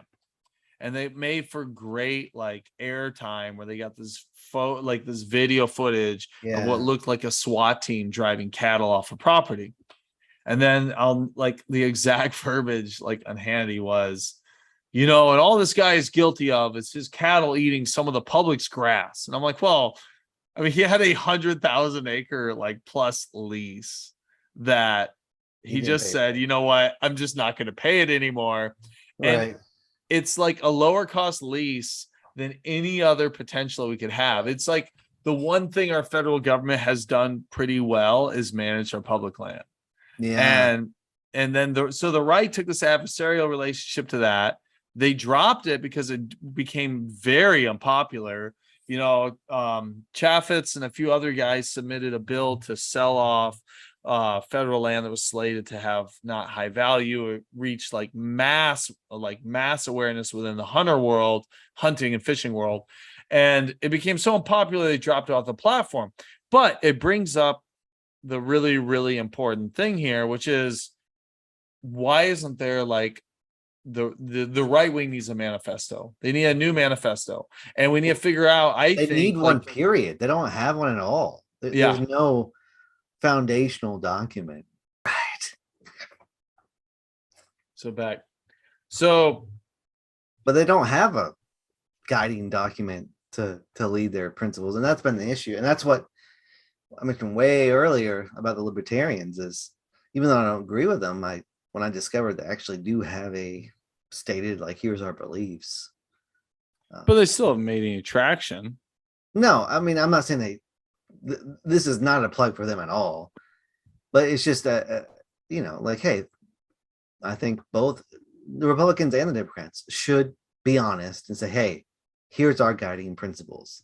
Yeah. For the Democrats, it'd be, we don't have one. We're just going to continue to progress towards whatever's different, like progress for its own sake. But well, I mean, the left more or less has, so they, their peak thing they're concerned with would, I mean, it's always define the left as equality, but that inevitably was going to shift at some point into equality of outcome, not just equality of opportunity, because again, that's their peak virtue is equality. And I actually don't think that there's any particular virtue in like fiscal equality. Now, I want to see an economy where everybody benefits, but I don't think that there's like any sort of like necessarily virtue in that every single person ends up exactly equally productive. I saw this, it was really interesting to me. I listened to a podcast that actually had a friend of my father was like, he's like 80, and he's talking about, he says how grateful he was when he's talking about teens through 20s to always have a job and to have a well-paying job. And I contrast this with a Twitter post I read the other day, which, grain of salt Twitter post, but it was some like feminist that was like, you know what? All I want to do is explore the world and taste different things and try different stuff. And, all I'm doing every day is working, and we're not supposed to live like this. It's clear we're not supposed to live like this. And it's like, well, do you I read mean, history at all? Right. and I really like, I don't know, like the command to Adam was like, you're going to toil all the days of your life. I mean, I guess you could say it's a curse, but also was a command. Like, this is like what you're going to do. I mean, it's it's work is part of it. It's just getting people to work at what they're good at, and that's where you find fulfillment. And in fact, like, it's funny, like our current culture is hyper obsessed with like finding something you'll be passionate about. Like, I can't tell you how many times you hear that, like, well, I'm trying to find something I'm passionate about. Like, no, just find what you're competent at, and you'll enjoy it. I mean, like, there's a great book called So Good They Can't Ignore You by a guy named Cal Newport, who with data proves that, like, there's a direct correlation between happiness and job satisfaction and your competence in that job. Because you can he does caveat it that the tension is, some people, depending on your personality, if you're not aggressive as a person, then you can be trapped. Like, you're really good at what you do, but you don't leverage that skill to get benefits from it. But the key is, you get really good at something and you're like, hey, I would like, more money, maybe some better vacation time. Like, you can leverage that to make it a better environment to fit your preferences. But the first step is, I got to be good at something. No, like, It's if you're like I do quite literally like the worst work in the whole world just about, and there isn't hardly like a staff I have that's like, I mean, at least in the top echelon that was like, hey, I'll happily stay here, but here's this like one thing I need, and I will move like every conceivable mountain to make that Right. happen. Right. And anybody will find that in this, especially in this job market. Yeah. If you excel at what you do, Mm. if you excel at what you do, you know, and so you have to set aside this whole like trying to find what you're passionate, because whatever you're competent in, you'll be passionate about. The competency will make you enjoy what you're doing. And that's actually like ironically how you have a really, really high performing society, is when every single person is chasing competency versus chasing like passion. Which is vague, right? Very In that big. book I mentioned earlier, he talked about it actually that this pursuit of passion is making more people depressed because only a very tiny majority or tiny minority of people can actually readily say, I have this passion. Like, it's not like everyone who graduates at 18 is like, yeah, I am just a master of the guitar and I'm going to be a musician. Like, that's not Sure. most people, right? Sure. Like, not Sure. everyone's going to be, insert your favorite musician or author or whatever. Like, you don't know. Like, I'm in that boat. Like, I kind of like a lot of things. I don't know what thing is the thing I should do. But that's why I think they should be trying to identify competency even younger. Exactly. Right. Like I think they should be trying to find this by like 16. Like I've Well, got see, no now you're going, preconceived notions that my kids should have to go to college. Like if I can by 16 start finding a way to get like my kids learning the skills for the thing that they're competent in, I'd be very happy to take that trade off. Like if we took young men and started at like 16, getting them trained in what it looks like they're gonna have competency in, by like 22, they're gonna be contributing to the local community and be a leader in something. well, they'd be far happier, right? Far I mean, that's, happier. that's the irony is Yep. is that what we do now actually does not contribute more to their happiness. Yep. Um, and that goes, I mean, ironically to Plato and Plato's Republic and his more meritocratic aristocracy. Like, we're gonna, kind of test you and vet you, and if you have the skills, we're gonna make you the ruling class. Sure. Which again is what I think, which is what we were supposed to do here with our Senate. So, so James Madison wanted to do a direct democracy for the Senate, and they said no. Well, like it was very unpopular, and and um, Sherman said, "Let's do." He says people will be misled. The common person needs to have as little to do with the government as possible, and then what they pushed for was, yeah, what we had for the first 130 years, which was state legislatures determined. And like I'm super biased in this right now, which is like if we had state legislatures, we would have had like a Republican Senate for the last 80 years. Yeah, well, and here's the other irony: it would make people actually pay more attention to their state legislator, Yeah. right? Well, and so that was one of the concepts stated, was that your state legislature is going to have a better relationship with the federal government because there's like more of a parity between the two. Like they're selecting people that they're putting there. It's skin in the game Yep. because Yeah, I that can't was the tell you concept. Mhm. right how many people don't pay attention to their state government at all. Yeah. I mean, guilty most of the time. Yeah. I'm trying to get better at that, but like because we think, okay, the presidency and Congress, that's it. Like, Yeah, so it's how we get really bad DAs everywhere. Like you vote on name recognition, what they found a long time ago. So like a lot of districts, the DAs don't even put party affiliation. And so you vote on name recognition. And historically, DA was like a local guy that would spend like 20 grand and run for office, like max. And so you could go to like a city, like Huntsville's a perfect example. Huntsville's became the biggest city in Alabama. So before now, it probably hasn't had like a DA put a lot of funding into running for office. And now you'll get some like third party entity that will contribute $100,000 and run a DA, he'll win just based on name recognition. And then in a couple of years, when DA runs for office, they'll tell a guy like, hey, thanks, you served your purpose, and they'll get a guy a little bit farther to the left. And they'll keep doing this year after year till you end up with like DAs in San Francisco that are sending dudes that raped minor girls to women's prisons because they say, hey, I'm a woman. And then they charge them as a minor too. Like the DA has massive ability to like single-handedly shape what your actual environment's like based on how they process criminality. Yeah. And people don't pay any attention to it. Any you go again, they go like off of name recognition alone. And it's again what's like got me cooling on just even the whole like democracy thing. I mean, outside of the fact that when the left says democracy, all they mean is like what we want right now. Right. It's like, well, the people are not voting for democracy. Well, that's a contradiction, right? Like if they voted for it, technically. But and that's where I think we can bring up the Batman yet again. Sure. I mentioned Plato and the Socrates before. Like, there's not actually. I guess this would be Aristotle, but Aristotle had this concept of you have like the natural slave, and I would invert it and say you have the natural aristocrat. Sure. So you have Bruce Wayne who has money. Yep.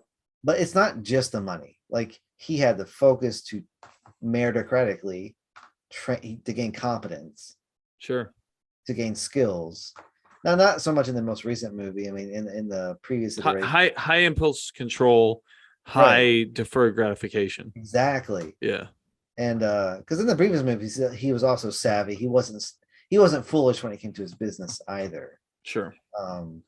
This one didn't really highlight that.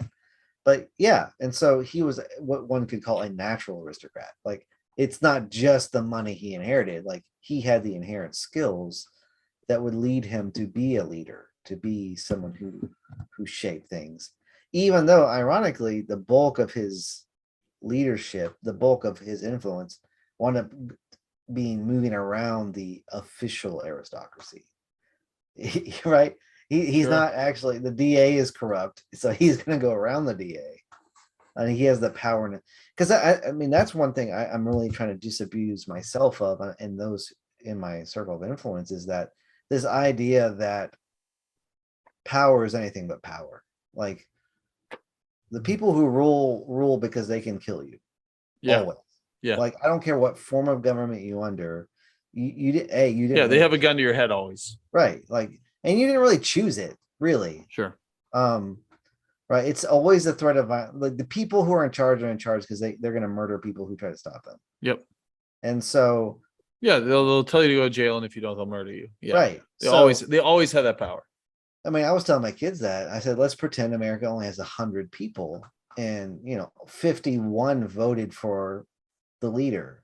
Yep. Is that really like the people at that point? If 49 out of 50 don't like it, are you really being represented? Yep. And you have to accept that. And there's oh man, I wish I could remember who it was. There was a guy who wrote after the Civil War. He was actually an abolitionist, but he opposed the Civil War. And he really wrote very directly about like, our whole government's a sham. We're not really representing the people. You didn't choose to be in this country. You didn't choose for this government to, like this idea that like, oh, well, I vote, therefore I'm choosing to be part of it. It's like, really? Like you never chose, you were born here. Like you didn't choose. He said the only people who really chose this government were the very first people who actually signed the Constitution. Like the rest of us didn't choose this. Yeah, you're born stuff. That's why, like, one thing that we've never explored in this country that I really like the idea of is sunset clauses on federal passed laws.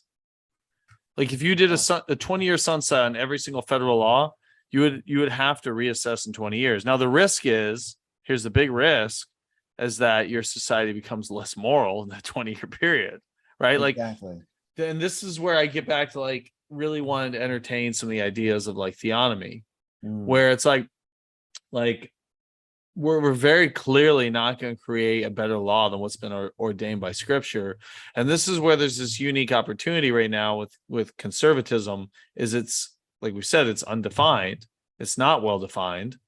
It's been mostly defined by the neocons, which has been mostly defined by anything right of the current left. And this is why Fox News doesn't mind running a trans kid as long as the parents are saying, well, God led us here. Like, you know what I mean? Like, they're like, yeah, we're just to the right of the current zeitgeist because, you know, they're still dropping like the idea of like, you know, a theological reason behind being, this. Yeah. And so, Yeah. So anyways, all right, well, to wrap up Batman, a few more takes from the Batman film. The new one. Yeah. So you have the dark, highly skin in the game aristocrat who's willing to die, especially at the end of the film. I enjoyed that part personally. Yep. He has to inject himself with some unspecified concoction to keep fighting and almost get electrocuted. Maybe, I don't know. Like, it's pretty awesome. I know some people don't like it, but I enjoyed it, especially with the lack of awesome action movies recently. It was fun. Yeah, I liked it. I very much liked it. And I had kind of like ridden off a lot of superhero movies again, you know? Like, I'm somebody that has like a Marvel tattoo. Like, and I'm like the current slate of Marvel movie. Have you seen like the recent slate of Marvel movies coming out? No, more importantly, you know, go look at the Critical Drinker After Hours. His physical response to someone reading off the slate. Like, yeah, no, it's just like he just does this number because it's just you know what it is? It's just content. It's literally just like mass content. It's just like it's all episodic mass content. There's no like grand narrative, and it's like this is no surprise. This is no surprise at all. We're in this like this weird postmodern age, so we're not going to have a grand narrative with a grand epic that ends with a grand conclusion where good triumphs. It's just going to be this continual like episodic arc of ideas, and I think like the message, right? Yeah, the message. That's all it is. It is funny. He does that really well with his like the message. The thing. message, right? So shout out to him on that. But no, but the yeah, I think I didn't expect a whole lot with this. Did you see the new Spider-Man? Is it No Way Home or something like that? Yeah. I think so. Did you see it? Was 3 of them at the end? Where they took like the bad guys from several of the like stories and we're like, well, we just have to address root causes. And so I talk about this in my Sleeping Beauty video, where it was interesting, like in the first Sleeping Beauty 70 years ago, they didn't have to explain root causes of Maleficent. She was just representing evil. She was evil. She represented evil. There's only one thing you do with evil, you destroy it. You destroy evil. You don't make peace of evil, you destroy evil. And they understood because sin is real.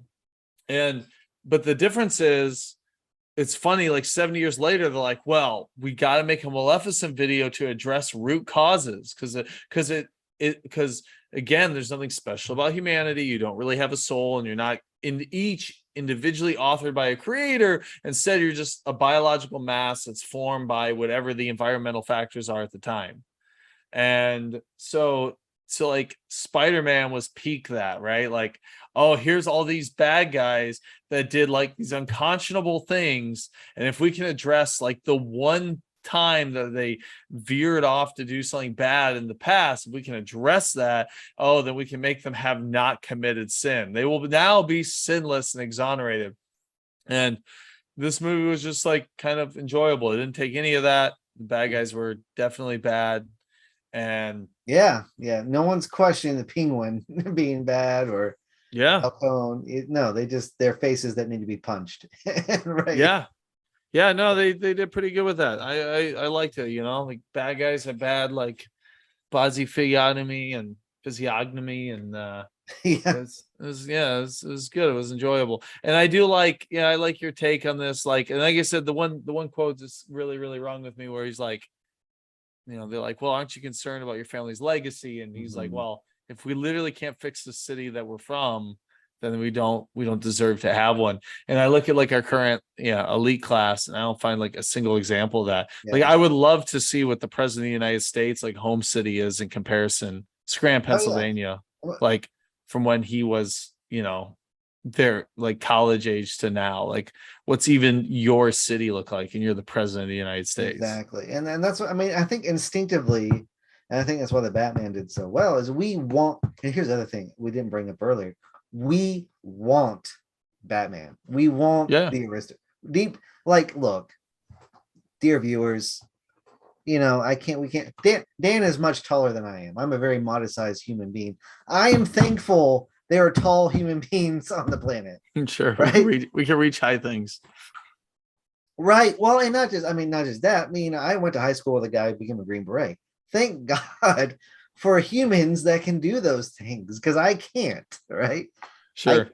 I could try, but like, we want someone who is strong and capable and smart and virtuous to protect us. Like, we want those protectors. That's why stories like Batman persist so strongly, right? Is because we know we need it. Now, ultimately, I would say that it's a desire for Christ, right? Sure. Deep down, Yep. like, Christ is the ultimate aristocrat, Yep. right? Who condescended to from heaven to earth. But yeah, we know it deep down. We know, even if we are successful, right? We know that we're not what we could be. We or what, we know we need someone else. And so that's why we need aristocrats. They are inevitable. And the question is, are they going to serve the people, or are they going to serve themselves? Yeah. So I think the biggest thing then, I mean, like so many of these issues I keep coming back to, because our politics are in 4-year cycles. I mean, practically, people are always looking for like a couple year fix. Like people looked at like Trump as this big savior figure, which was kind of ironic because he was pretty liberal, really. Right. Like, ironically, yeah. he just was like not a Washington guy, but he was pretty ironic. But like people look at these 4-year terms, and I think it's really like you have to look more generationally. And so what we really need to do is start like encouraging young men, start like looking at, is my takeaway in the Pinocchio video, like start looking really, really early at what are you going to have competency in. Parents need to start really early trying to identify that in their children.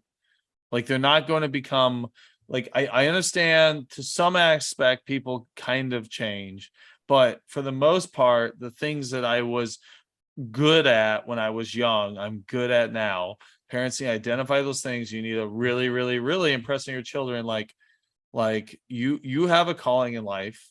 You need to begin pursuing this vigorously young, and look at as many ways that you can set like delay gratification. Like really what has to happen, the only possible route forward and like saving our current situation is realizing that one generation is going to have to like rigorously work on this and realize they're probably going to see like none of those fruits. Like I talk to people on this like regularly that are like, oh, well, we got to hurry and like fix this before the next election. I'm like, yeah, no, you need like 35 years and to find this like top 5% or 10% of high functioning young men that you need to rigorously pursue what you're competent at and build social capital to then have a platform, and whether you'll use that to enter politics or at least influence politics. You need to build a virtuous aristocratic class, and you do that by identifying competency early on. We can look at our founders, for instance. They were like 40% had law training, practicing lawyers, I think was something like half of that. And you had this big mixed bag of the other, we'll call it 80%, that were literally everything from notable pastors to silversmiths to blacksmiths to shipping merchants. But the one common theme, really, really, really high functioning. So you need it. And there's this thing that's like this big focus on thinking that you have to convert, like we're going to fix our elections if we can just convert enough people out of the left today. Like yeah, that's how we ended up with like 30 generations of neocons. We get the disaffected liberals and then they ascended, or we get all these like Democrat to deplorable guy, like great, like we'll take your vote now. But the thing is, we need to look at like, how do we take the young men now and really, really like rigorously start to identify what are you competent at, and really, really push and encourage that. Like we Yeah. want to build a virtuous aristocracy because we know hierarchy is real. We know this because, again, Christ set forth that there would be a hierarchy because God is the head. Mhm. Below that's the state. Below that's you're going to be your aristocracy and then your people. There's always going to be one. So we want to try and create a virtuous one. And I don't know like any other path forward in our current state of affairs. It's like literally you're looking at like Yeah, a from 30-year practical- play. Yeah, it's for people like us. It's helping those young people develop, having an olive grove sort of thing. I found out recently the reason olives are like the symbol of peace is because it takes 70 years to grow them. Oh yeah, yeah. So the reason they're a symbol of peace is, in Europe, where that symbol comes from. If you have war, the olive tree, You wouldn't have olives. right? Because they would get destroyed with the marauding armies. So the Yeah. only way you're going to have olives is to maintain peace for at least 70 years. And so, which also means for the average human, if you planted olives, it would be your children who would be harvesting them. Yep. Yeah, it's a Greek expression, right? Like societies grow great when old men plant trees whom shade they'll never sit. Mm-hmm. Yep. And so, and we're in the same boat now, is trying to help and identify with our own children and other people we can see, to raise the future aristocrats who can help lead society in a better direction, and also maybe help them set down the foundations that they can start having long-term views. Because right now the system is not set for that. The system is set for the most short-term mindset possible. Like the Romans laid roads with concrete that could last thousands of years. Sure. And we lay it, and we're lucky if it'll last 50. So, and nothing against rebar, but that's just physics. Yeah, this is funny. Totally. I mean, totally related, not broadly related to our conversation, but like where the actual like place I'm at right now has incredibly bad like road work. Like it's just known for that. It's like really, really bad. And it's funny because what happened recently near me, there's like you'll get a washout, and it's like a running joke that the people will come over right before the rain and put cold patch in it so that will wash out again after the rain. Like, so they'll have more work to do and they'll come over like right before they know it's going to rain again. They'll patch that spot on the road. So it'll always keep recurring work. I've ended up with a pothole so big. It's like somebody quit trying. And today when I drove by it, there was a giant potted palm tree in it. Where they're like, yeah, screw it. Let's just throw a tree in there and they'll know to go around it at least. Oh, wow. There's literally like a big pot in the hole with a tree in it. Oh But my goodness. yeah, about the roads. I've been on some of those. Have you ever been to Europe and been on any of those roads? I haven't been. Pretty I was amazing. 4 the last time I was in Europe, so it's pretty amazing. You like feel it, there's something very special there. But yeah, I think, and the cool thing is the one benefit we do have with the US, the one thing that our current market does allow for is transfer between, wealth brackets. So you can look at yourself as like a normal person, a normal parent, but yet can still realize like the thing that you're leaving behind, the contribution you're leaving behind in this finite world is going to be like your children, right? Your thoughts, ideas, and your children. And so even if you're not, the beautiful thing, you don't have to be of the monarch class in a state like ours and still really, really help work at like identifying these traits and bringing up like, young men to be into like a virtuous aristocracy. Which is where we can have a non-weird version of Plato's Republic, because he had this whole weird, like, we're gonna have all the elite people just have communal sex and no one's gonna know who their kids are. They're trying that right now, I think. I mean, probably. But like for us, it's like, no, people from the lower classes can have kids and their kids have competence, then we can go ahead and push Yep. them up, right? We don't need to do anything weird about it. How do you think about like seeing this in like the fact where I'm sure I've said this to you in person before too, and I look at like these massive parachurch like organizations we built, and we put like enormous funding behind them, and now they have like thousands and thousands of full-time staff. This compared to like somebody builds social capital by being a fantastic mechanic or like, you know, a really, really high functioning, you know, contractor or something like this. They've built social capital and then utilizing that as like their ministry platform. I mean, there's no comparison. Yeah. No one. I mean, so years ago, I was at a small Baptist church and I was in charge of the missions committee because that's how that worked. And I had to quit because I was tired of being the no guy. Yeah. Because these teenagers would come up like, oh, I want to go on a, you know, mission trip to Italy. I'm like, oh, really? To Italy? They can go Yes. paint. They can go paint a church and then Yeah, sightsee. it's like, come on, man. Like, have you shared the? I mean, have you done anything in your life? Or a young man, They're gonna paint a church at the youth group the week before painting the church. yeah. Or one young man, he wanted to go into the ministry, and he couldn't even hold down like a 9 to 5, like simple job. I'm like, no, I'm not. I don't want to help you. You have no virtue of character. Yep. Reflect this, but that's the sorts of people who want to go into. Sadly, I'm not saying everyone in it's like that. There can be good people in it. Yeah. But it unfortunately attracts sometimes the worst of people. Yeah. No, And that's why 100%. historically, I mean, you go back to the 19th century, at least that far, maybe further back in England, they called the clergy the third sex because it would attract men who basically just didn't want to work. So they would want to go into the ministry.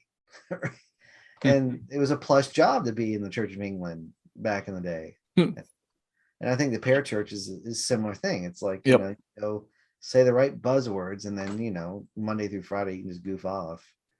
And and they start identifying this like early, like by the end of high school, the ones that are like super churchy are like, I mean, I don't know if you're familiar. You have things like what was it like masters? I probably should name whatever masters commission and stuff like this. These like parachurch, churchy orgs, and they start identifying the really like churchy people in youth group, and then you get plugged into like again, master's commission is a perfect example. It's like a year. You don't get an actual like degree. And then you come back and like you're eligible to basically be like a youth pastor, and then you ascend from that into like some other aspect of the church. And I mean, the and I guess to some extent, like my particular church like wouldn't pull people from this anyway, so maybe it just maybe it doesn't really matter because the real church isn't pulling as a ton out of this market either. But I know there's plenty of great, you know, like there's plenty of well-minded people in some of these parachurch ministries, and I wonder if you wouldn't be far better off if they didn't have like maybe 5% of the paid positions, and then utilize the fact that people that are high functioning have social capital, and whether they had similar things specifically through their church, like utilize the fact that they've built social capital.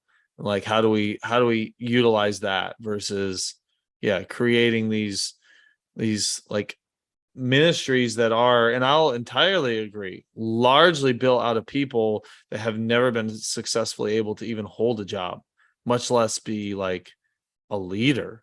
And then you come up with like goofy concepts like servant leadership or everybody here's a leader or whatever, like all this like really, really goofy ideas.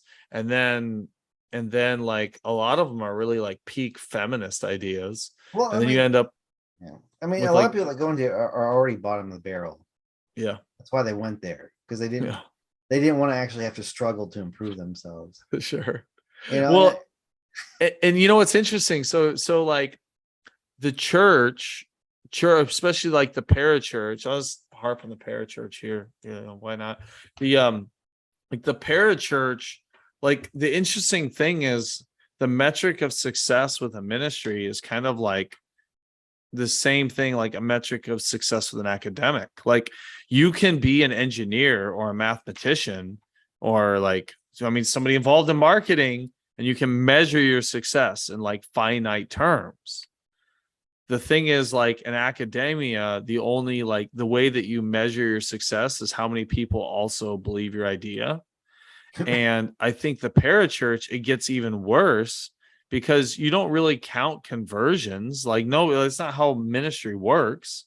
Mhm. And so it's like a step even. It's like if enough people like you and what you're doing is the measure that what you're doing is productive. It becomes So a you just popularity became contest, or more and yes. more theatrical and then also more and more woke. Like the deep irony is like Campus Crusade for Christ.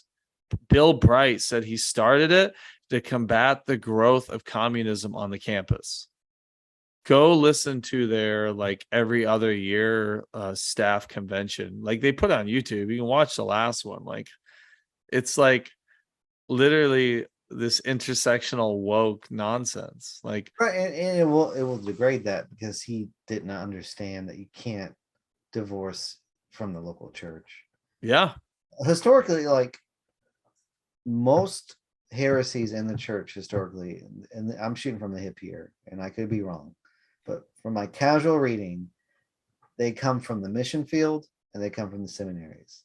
They do not come from local churches because the first century equivalent of Bubba the Farmer and Jack the Blacksmith isn't going to tolerate BS, right?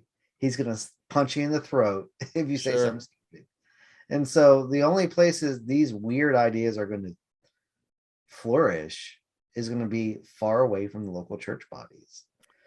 But then they for sure pass back into the Well, church. they do. They right? get back Yeah. in, especially once it hits once seminaries are formed. It's like, well, he knows more Sure, than I because your do. whole next generation of people is going to be affected by it. The whole next generation of church leaders and church thoughts affected by it. Yeah.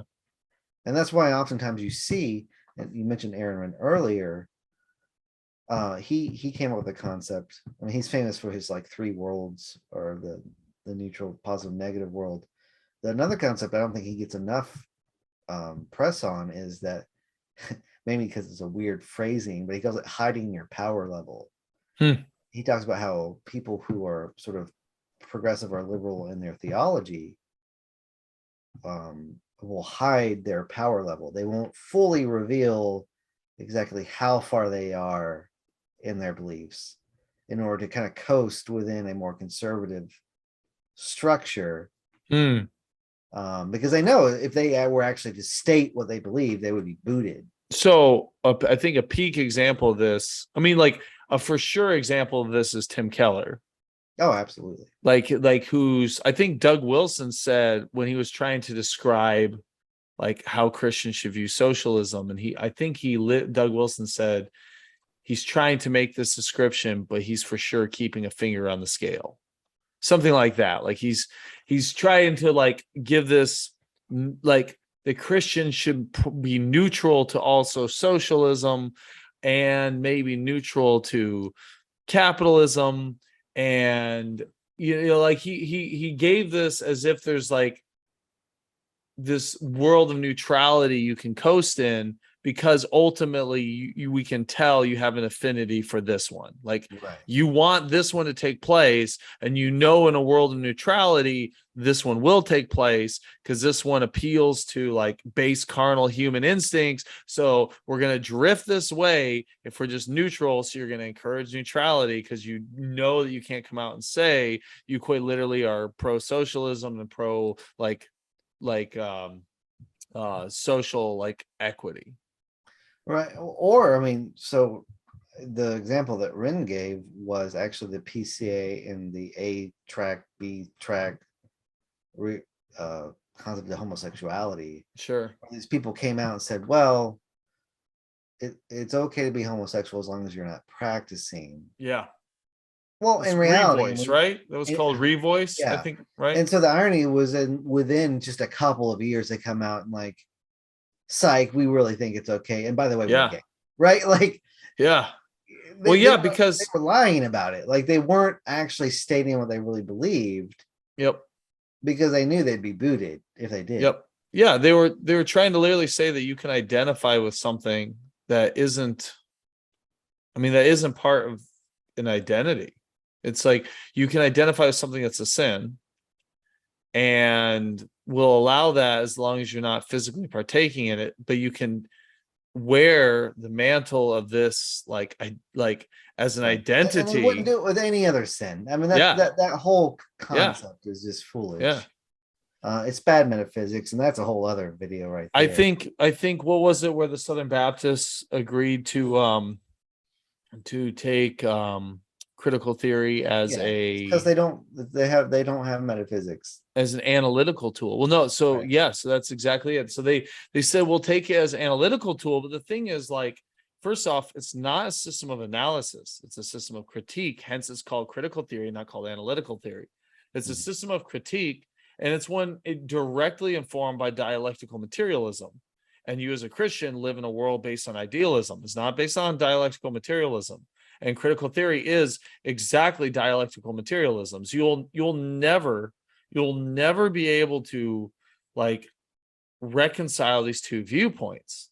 So but they don't know that because they've jettisoned so much of the Christian faith already. Sure. If you ever listen to the theology podcast, there was just a side conversation where one of I think it was Glenn Sunshine, talked about I forgot who it was, but one of them talked about the fact that the problem with a lot of Protestant Christians is we've jettisoned so much of church history. We wind up leaving behind a lot of the stuff that would help us deal with current issues. Why did we do that?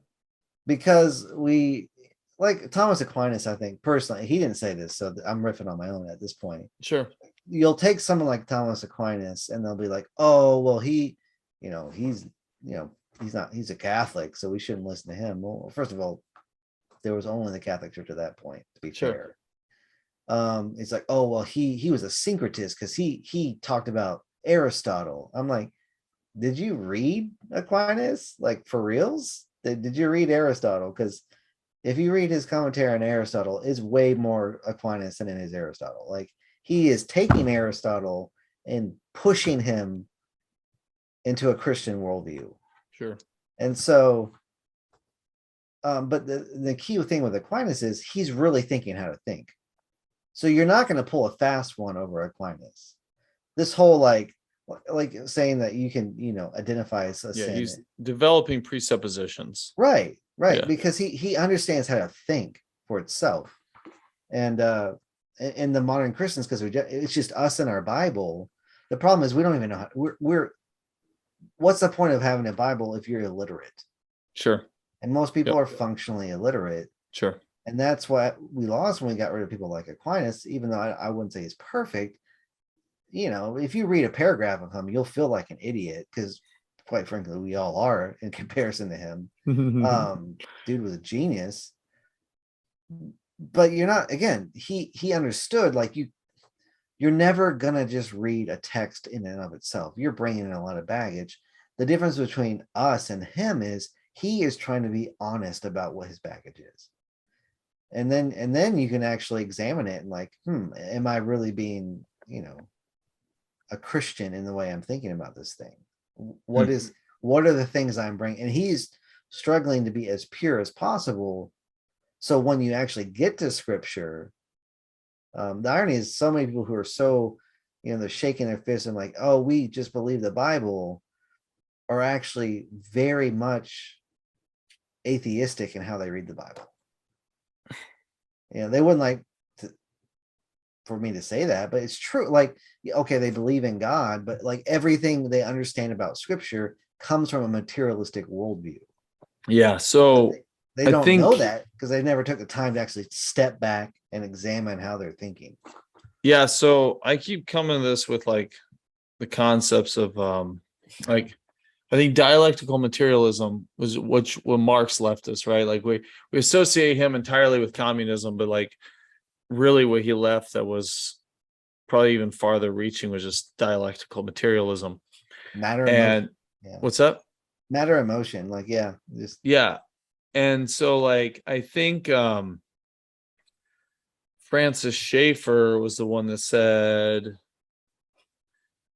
you're like everybody's going to have some presuppositions.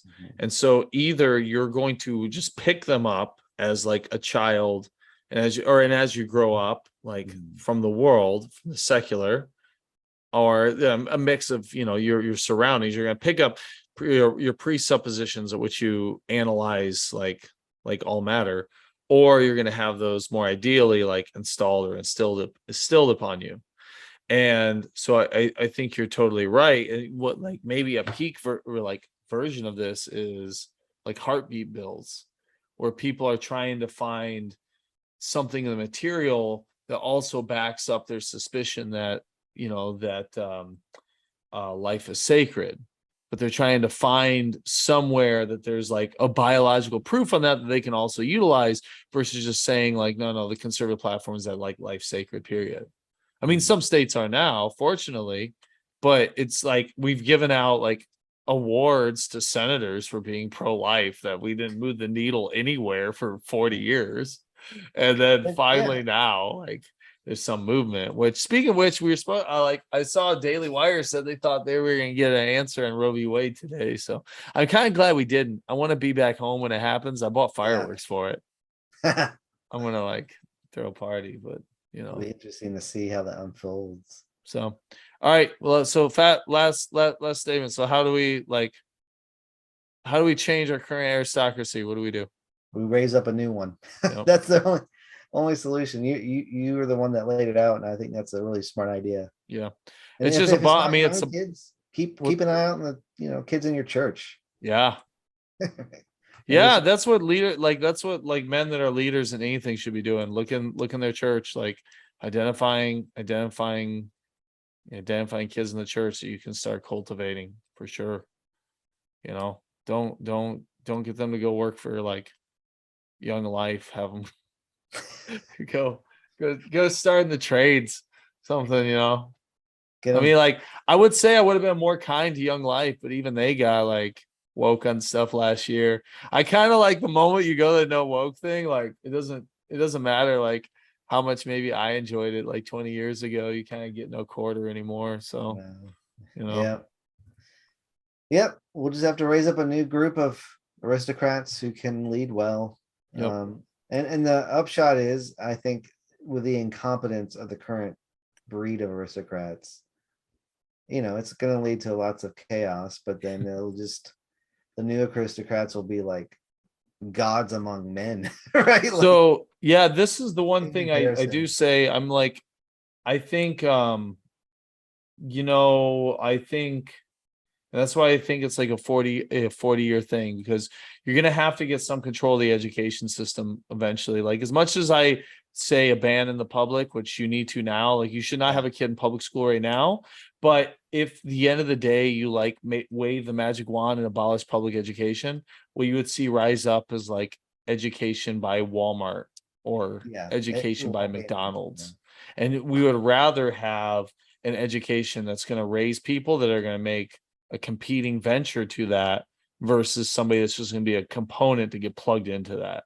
And I can go forever on that with education and classical education and Fichte from Germany and the Prussian education. Yeah. Well, no, I mean, like I'm happy to do it again. I got lots of time all this week, so you know, pick another day. Talk about it. No, this is fun, but yeah, I think I think looking more than, you know, 2 to 4 years, you know, you got to look generationally on this, and really like raise children to be statesmen. You know, I look at like Winston Churchill by like 8 and 10 years old was already exhibiting like high discipline and began working like rigorously on both his like athletics and his learning. And if you asked him why, he would say, because someday he knows this country's going to need him. He's like, he knows that someday she'll need me. and like he like worked at that purpose his whole life. And I know you're not a Churchill fan, but Well, like no, but so as a side note to that, it seems like a lot of people like Churchill came from really rough backgrounds.